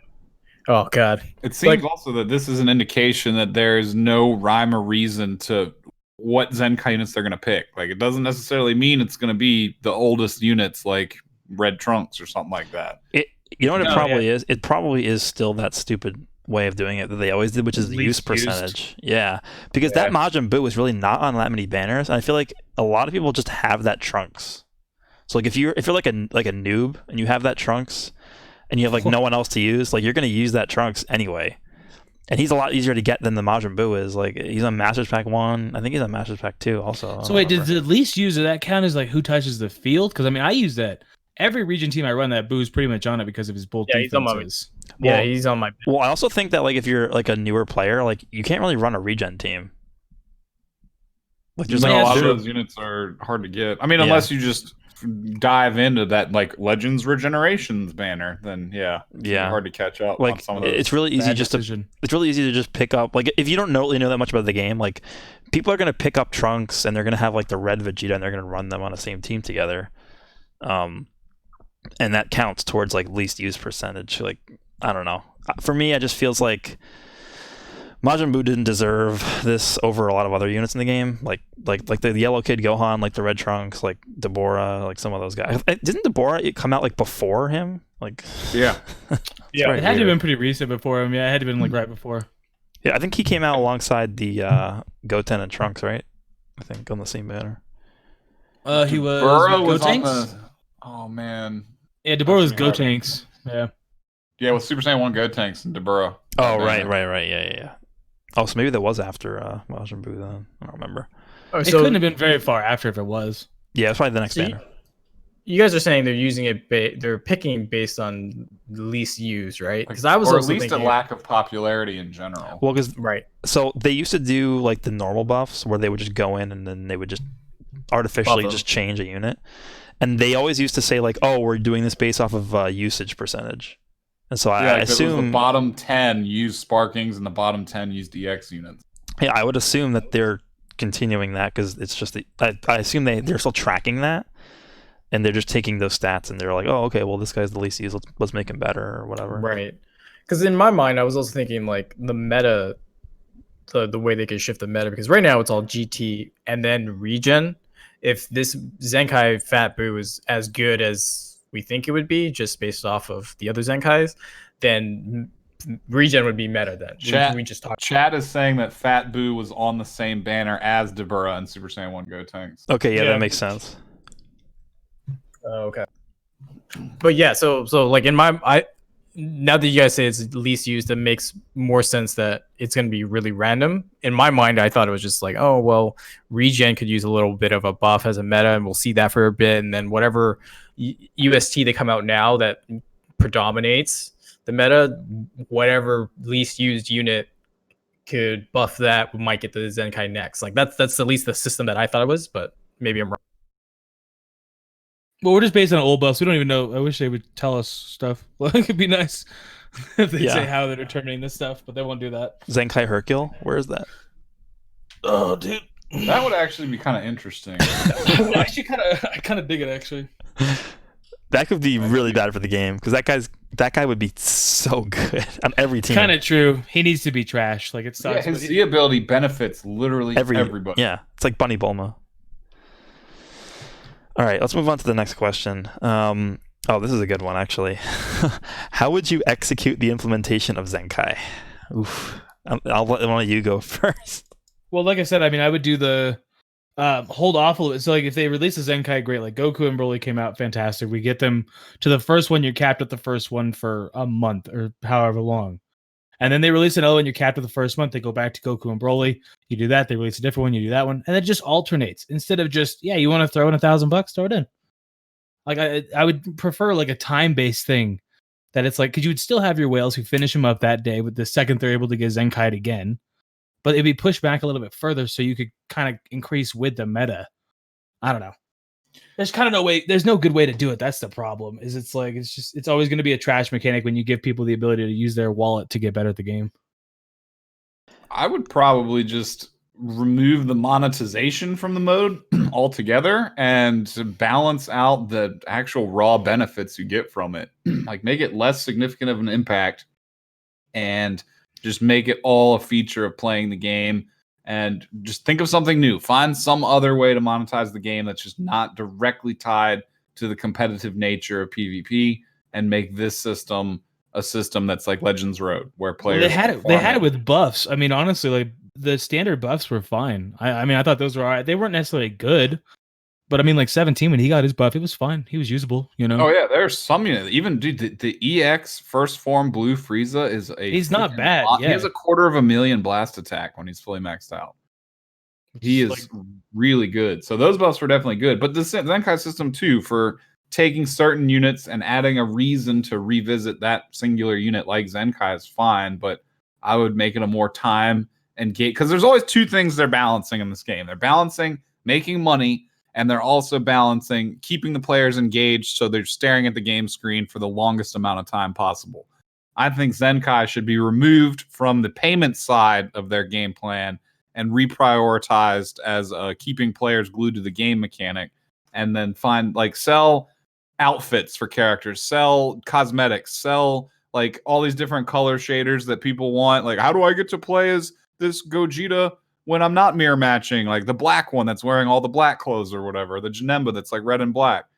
Monetize that type of stuff and send Zenkai over to the gameplay aspect of the game. I think that would be a really cool feature for them to rebalance that system and not. If they monetized aesthetics, they would do pretty good. I mean, that's where Fortnite won. Like, I mean, and like even Dragon Ball FighterZ, granted, all the monetization like gotcha elements in that game are free.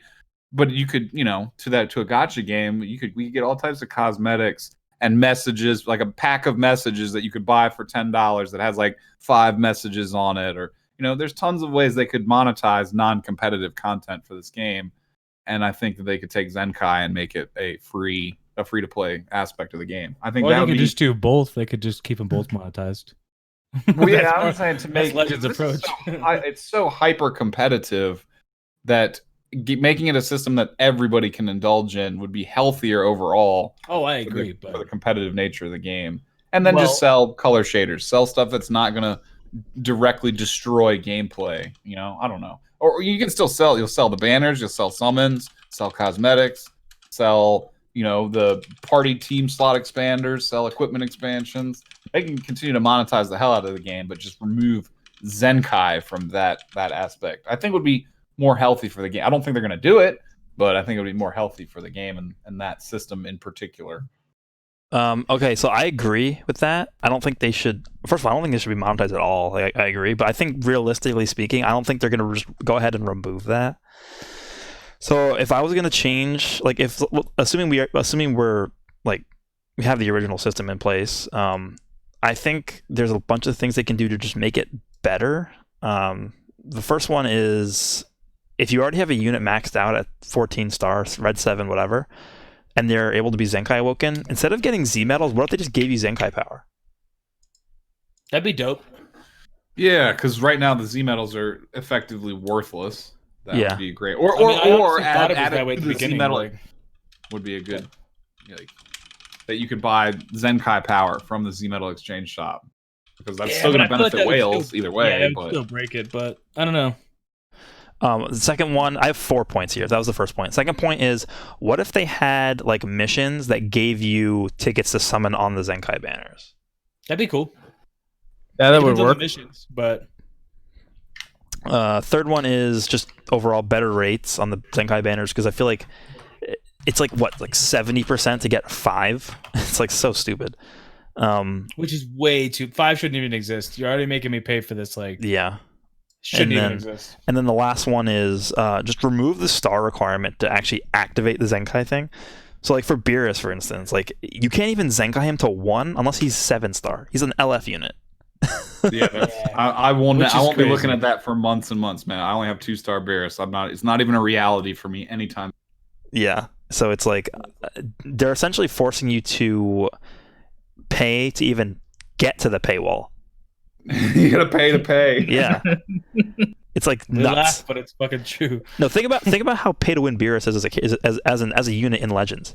He's Oh, an it's LF. insane. He's an LF, so you have to pull him. You have to get 7 of him, or whatever it takes to get to 7 stars. Then he has a unique equipment, which takes like a ridiculous amount of resources to actually upgrade. Then you awaken it. After that, you can Zenkai him to level 7. It takes like 20,000 crystals. Then his best partner is a Whis, which is like one of the harder units in the game to pull because it's an EX. And then you need to have like a lot of other Realm of Gods, or not Realm of Gods, God Key units to make that Beerus good. Yeah, 'cause So- the only buff. He's the only one that gets buffed by God. He only gets buffed by God Key. Yeah. So it's like, what exorbitant amount of money to use just to make him good? Rash money. It's crazy. If you think about it like that, if you break it down and think about like, if you're a new player, like, okay, I really want to use Beerus. I really want to use him at his max potential. What do I do? Like, Wait a year. Yeah. wait a year and a half. Maybe. All right. So that means you have to this- get shafted nowadays. Sorry to cut you off, no, I'll be done 1 second. That means you have to get shafted when you go into a banner. You gotta hope you get Beerus instead of a new unit. Like Right. if you don't have Vegito. Yeah, Yeah. He literally is a max level unit. $100 price tag. think about how hard it is to pull old LFs too. It's like 0.2. Yep. It's like 2.5% off of a ticket. He's a, Yeah, he's a when they shaft. decide Oh my to God. show up. Yeah. Yeah. Good points. I think the differences I would make, just after to listen to you guys, some changes. I would time gate it so that Zenkai 1 would be like the first month. Zenkai 2, the ability to go to Zenkai 2 is in the second month. And so each month you can have these missions that free to play players can grind for the entire month to get them to Zenkai 1. And Yeah. then if you're a paying player, you could just pay the banner and get them to Zenkai 1 immediately, but then they can't go further till the next month. So it would be like a 7-month process. Bro, Now, that's is that exactly time what I limit said, tied- dog. What? Is that time limit tied to the character and when their Zenkai releases, yeah. or just to the release of the whole Zenkai system? Okay. No, just to the character every time they release one. So you wouldn't see Zenkai 7 Beerus in PvP on day 1. You'd see it 7 months in, but that would be the time gate. So with Radical, I agree with that. But then I would also remove the limit of you have to be 7-star. You could do it at 2-star Zenkai 1, but that's it. If you want to go to Zenkai 2, you have to have him at 3-star. You know what I mean? Like some kind of system like that so that people can have the ability to do it and then grind it out. But then the paying players who want to pay can just go ahead and do it, but they wouldn't have like a substantial advantage over the rest of the player base until like 7 months in, where if you're free to play and you have a 2-star Beerus Zenkai 1, well, shit, the whale that has, Zenkai 7 Beerus, well, that's what it is, right? But it took them 7 months to get to that point. You see what I'm saying? Yeah. Yeah. Just time gate it similarly to how they time gate other content in the game. Right. So then they could release a Zenkai every month, and there's always stuff to do. So they could change the mission so it wouldn't be like, Friendship 10, Yeah, it's just to be tedious, but it could be like, hey, play 10 win 10 PvP matches, you get 100 Zenkai with that character on your team, and you get 10 or 100 Zenkai boost, right? Or finish the last battle of whatever event that's going on, or whatever thing that could happen with the character 10 times, you get another 100. So like, if they tie it to their own content now and vary it up, so everyone has to play something of everything using that character, soul boosting or whatever it is, then it could really make it easier for players down the road. My only issue I'm noticing with Legends, just based upon like stuff like that, is it gets very confusing for people. Like, we keep up with it very, very well. That's true. Because obviously we make videos on it, but it's like, you got to remember, if you're just a normal person, like I remember back when I started playing Dokkan, I had no idea like JP even existed. And I there was stuff I couldn't even keep up with. And then I'd go on and watch like Rhyme, and I was like, what the hell is this? And you just get kind of confused. You know what I mean? Because it's like so many things are going on. Like, I get what you're saying, but the amount of comments I've got that people don't even know how to awaken equipment and stuff like that, it's crazy. Because the game explains jack crap. So if you start throwing all these separate things in there, hey, use this, do that, do this, do that, do that, people get confused and just don't give a crap then. They're like, whatever, I'm out then. It's like, so I don't know. It's a very delicate, fine line with mobile games. The balance is it's got to be super. Yeah, Legends is not good at balance.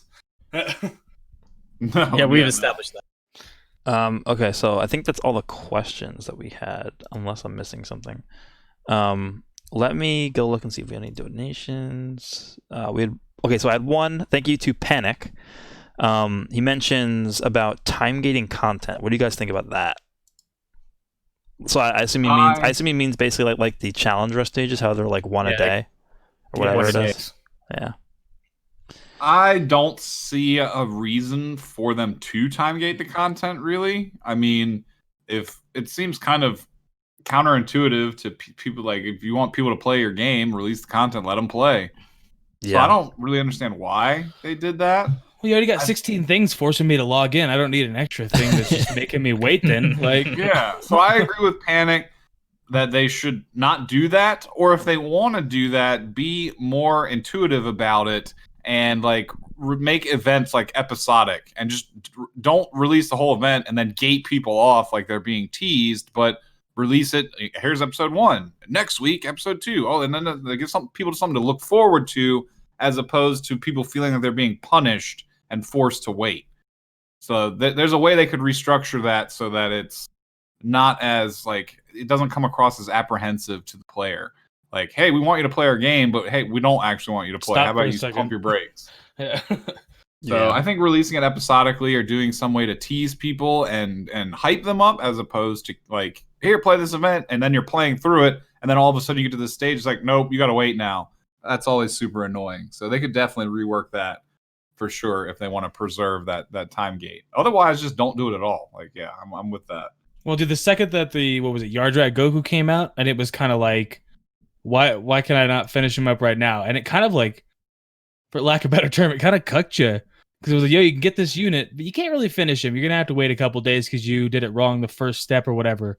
You bought the wrong stuff with your medals, and you can't do it anymore. And it was kind of like, all right, well, this sucks. It was cool. I guess I'll just wait a week, and then I can use him. And then by the time I started using him, I was like, well, I don't even care anymore. Like, yeah, time gating's an interesting thing with Legends, because usually when you time gate in gacha games, it's to limit the rewards that you're getting from like a new currency or something to make something super powerful.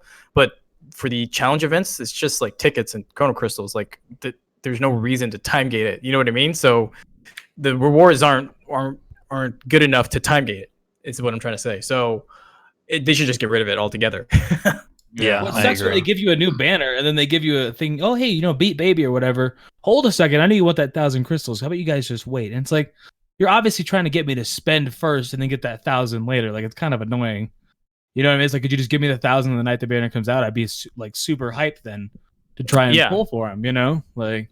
And then you get despaired when you get shafted, and then you're like, well, time to open up the wallet and see how deep I need to go. I mean, it's just it's same thing, right? So I agree with you. The time gating is absolutely stupid with the way Legends does it. In other games, it's like a brand new currency that, there's a next level power creep. We want to slow it down so the free to play players can catch up a little bit, and then the pay to play players can't like get that far ahead. That makes a lot more sense than what the Legends time gating of the challenges does. So Yeah. Okay, so we have 2 more. Let me just read these off fast. Killer Pysaw 123, I guess, is just asking about problems in Legends. So he writes in parentheses floaters and perfect vanish. I've actually seen some people complaining about perfect vanish. I don't necessarily think it's that bad. I mean, yeah, it's annoying to get perfect vanish, and it feels really bad because you basically know you're just gonna get comboed. But I mean, that's why I think it's really important to just have a well-rounded team, right? Like you have like a unit who can cover change and like have boosted defense and stuff, so that if that does happen, you have a backup. But it's also just being able to play smart. Like if you know, let's say you tap blast and someone perfect vanishes your tap blast, you can still vanish out of that.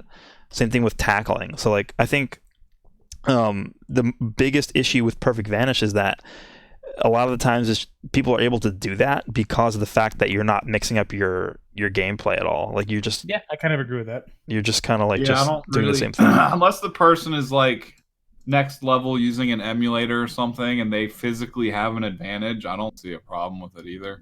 Or It's annoying, but it's laggy just annoying games if where I'm not people are playing well. exploiting bad connections. But yeah, that's a feature of another problem, not just the vanish itself. Yeah. Yeah, I mean, My problem, I think they should add characters back to rewards for PvP and stuff. I think the PvP rewards, that's my problem with a game. Like PvP rewards need some revamp. The Z Metal shop needs a revamp. There's certain things that they're neglecting in the game. 100%. And that's generally where most of my problems lie with it. I will say, I think perfect vanish is a problem in PvE. Oh, it's annoying, dude. Oh yeah, because the AI does everything perfect. Yeah. Stupid. The only thing, like, I wish that they would just not perfect vanish, and because it gives you no chance to like retaliate. Yeah. So like if you're gonna go for like, because a lot of the times the issue with PvP is the fact that like you just run out of time for like those harder stages, so you can't just sit there tap blasting them, right? You have to just go for attacks, and you know they're gonna dodge it. And Yeah. it's like, all right. So it feels so bad. Like, I've actually, yeah, I want to go ahead. no, I was just thinking, say you literally can't use strike attacks because they're just gonna instantly vanish it, and then you can't do anything. you have to key cancel. Yeah. I've tested the AI before, just like wasted a match just to test the AI and to see like what it'll do. And you can actually sit there and like if you're tap blasting and you keep your timing where you just keep tap, the AI will literally sit there and zigzag back and forth, and it'll waste the AI will almost waste the entire fight doing that, and it's just waiting for you to do anything else, Yeah. so that it can either like perfect vanish you an attack or launch a blue card. Like, even it even just instantly knows what to do. like that stage that's a part of the Goku everyday thing, the challenge rush, like the one where it's Kaioken Goku who transforms. Like I was literally sitting there waiting for him to use his special move, because that's the only way you could really beat him, right? Is you have to wait for him to use a special move and then all his health goes away. Literally he wouldn't do it. Like I was sitting there for like literally like 100 counts and he would not do it. Stuff like that is so annoying. Like relying on the CPU to do something is just like, it's just so Or annoying. not do it. The AI in this game is like next level arcade Mortal Kombat 2 from when I was a kid, where it's designed for you to just feed quarters into the machine with no like you get no advantage. You just the computer, like as soon as you jump, it does a counter input. As soon as you do this, it'll counter input you. Like there's no defense against that. Like And you could said. and don't even dare try tackling the AI, because they'll immediately strike you. Because they know. Yeah, they can read you like a book no matter what you do, because it literally it can read your inputs as you're inputting them. Well, see, and like if I was a new player, like I wouldn't know how the hell to play the game just playing PvE. Yeah. I'd go in like a dumbass. Like I only do okay because I've played for so long at this point. But if I started even like a month ago, and I was trying to learn from the computers, you can't. They don't teach you anything. They just kick your ass, or like he's infinite vanish, and it's like, all right, cool. Yeah, it's just annoying. All right, we have one more from Force Creation. Thank you. What's everyone's dream Zenkai /LF? Well, I think if we're talking about like at least somewhat realistic things that could possibly happen, I would say probably the yellow Frieza. Like the final form one. I know he got a buff, like one of the old buffs. But the thing about him is he doesn't actually buff anybody. Like he buffs yellow, which is like useless. So you're never gonna actually use him on like a Frieza Force or a Lineage team. So I think they could maybe give him something where it's like he buffs yellow Lineage of Evil, which would benefit full power a lot. So at the very least, you could have him on the bench for a Lineage of Evil team. That's what I'm thinking. Yeah, I feel you. Who would be your ideal next Legends Limited unit? For me, I want it to be a villain, and I really thought Rose was going to be the first villain LF. In terms of who I think they're going to do, come back to me on this. I'll think of something. Someone else go. All right. So one of my favorite units that's not very good that I wish would get some love would probably be, I don't know, I think Green Piccolo. I wish he would have gotten the Zenkai instead of Fat Boo, honestly, because I really enjoyed using him right after his character buff back in the day when he was good for like a month again. Plus, he's one of the oldest characters in the entire game. He was on the original banner. So I would go with him or the Purple Scouter Vegeta, who's been almost entirely useless throughout his entire lifetime in this game. Yeah. Those would be my two pick for Zenkai. And for an LF unit with a really good animation, it's hard. If it was me picking, I would probably say Super Saiyan 4 Gogeta. But picking the next logical one that would come out, just chronologically speaking, I kind of hope it would be Fused Zamasu. I think that would be a good one to start off not only the villain chain with someone that deserves it, but just logistically, he's probably close to being next in line at some point. What would his LF be? That would be tough. I would love to see him just go purple, like with the purple arm where he goes corrupted, do that little kind of like in Dokkan where he does that punch combo into like his big, huge ball. But they would just have to obviously artistically make it into a finishing move because he doesn't kill with that in the series. Yeah. Or he could do like the divine lightning of absolution. I think would be another one that could be worked into an LF should they choose to put the effort into the animation itself, even though it doesn't kill anyone again in the series. I have one. I'm not necessarily saying this would be the one that I want the most because obviously I want like a Frieza one, but if I was going to pick a villain, I think this would be a really cool one. Like if you had a cell, a transforming cell, where his LF is a counter, right? Kind of like Goku's. So you counter with him and he gets hit and then he like blows up or whatever. And then he comes back in like a thing of smoke and he just shoots a beam out and kills someone. Like how he killed Trunks.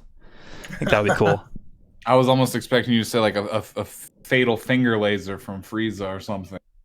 Yeah, well, I mean, because like Frieza, I feel like for him, an LF could be like where he just blows up the planet. I would like an artistic one like where he kills Vegeta on Namek. Laser through the heart would be a cool one. Oh too, yeah, though. they could do that one too. I mean, there's so many options. The chest, how he blows his whole chest cavity out. Yeah, I feel like it's such BS when people are like, oh well, you know, like villains never like kill anybody in the series. Where it's like, yeah, they do. Like they kill a lot of people. Like it doesn't have to be like the main character. Like killing Goku is not like justification for them to make an LF. Like there could be literally anything. They could have that LF because he killed Goku, but Goku threw his soul out his body so he could come back, but he still killed him. Dang it. What if they just did an LF of Nappa punching someone's arm off? That would be awesome. that ended the fight. Tien was no longer really fighting after that. Yeah. So finish. He's finished. Reduces your strike attack by like 100% or something. Let's see. So if I got to give so I think in an ideal Zenkai, I think Spirit Bomb Goku does deserve it personally. He was about really the shop good. one, the blue one. Yeah, the shop one. He was really good at one point. I think he does deserve something. And it's Spirit Bomb Goku. Like, I mean, but if I think one that I would really want, I like Green Bardock. I think he's a really good unit. I think with a Zenkai, he would be top freaking tier with his ability to lock in and everything. I think he'd be top tier. But that's my Zenkai choices. If I got to pick an LF, I'm not a gigantic Dragon Ball fan, but I would want to see a Kid Goku get an LF. I really would. I think that would be dope. Like he just shoots straight through the middle of them. Yeah, like Kid Goku. Yeah, I think that would be a good LF, and it would we could start the cycle over again from that. Give us some bomb stuff, and he gives you, Dragon Ball Saga both attacks, and he covers the yellow one's weakness, so he's a blue unit or something. Kind of make it a little more relevant. It'd be kind of cool. I don't know. It's a really tough one because LFs, they're all just good. Like it doesn't even matter. Even the bad one is.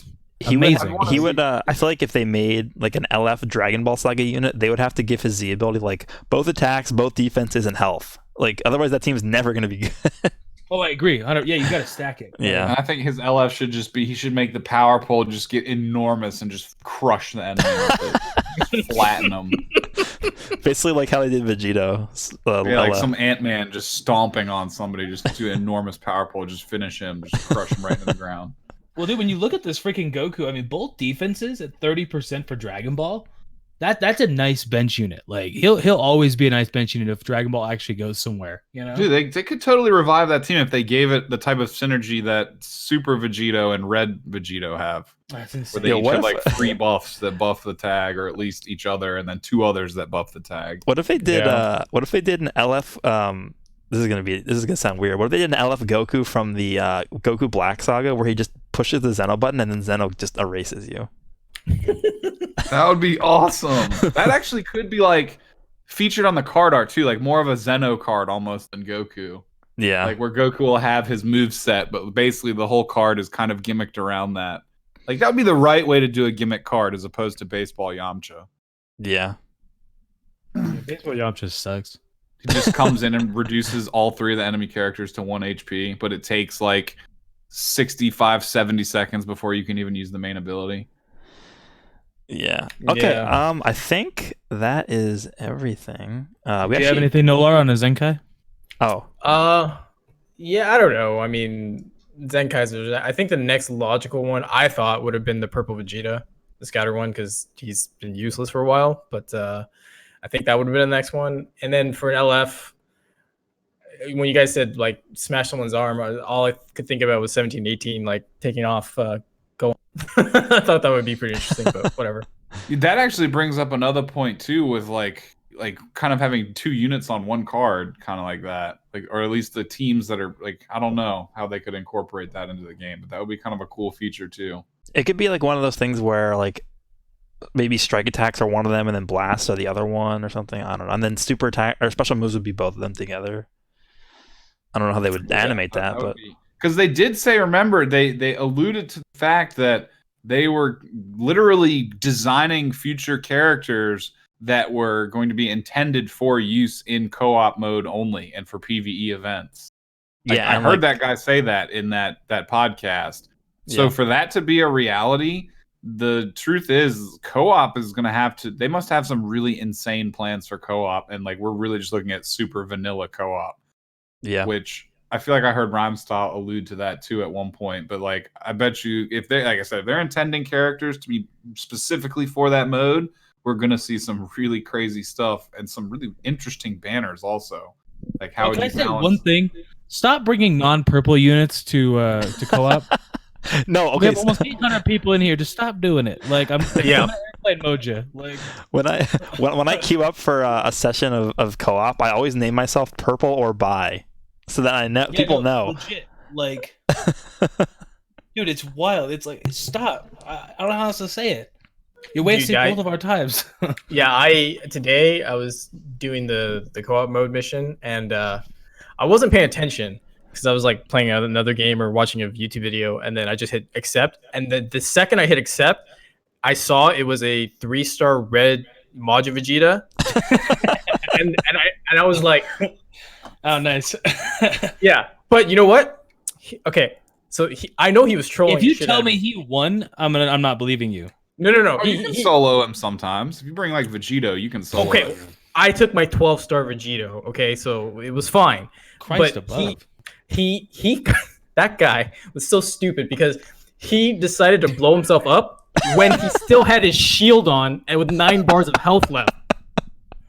I know he was trolling me. I know he was trolling. It's like, What's the point? You don't even know who you're trolling. I don't get it. I understand trolling in a YouTube video. I totally understand.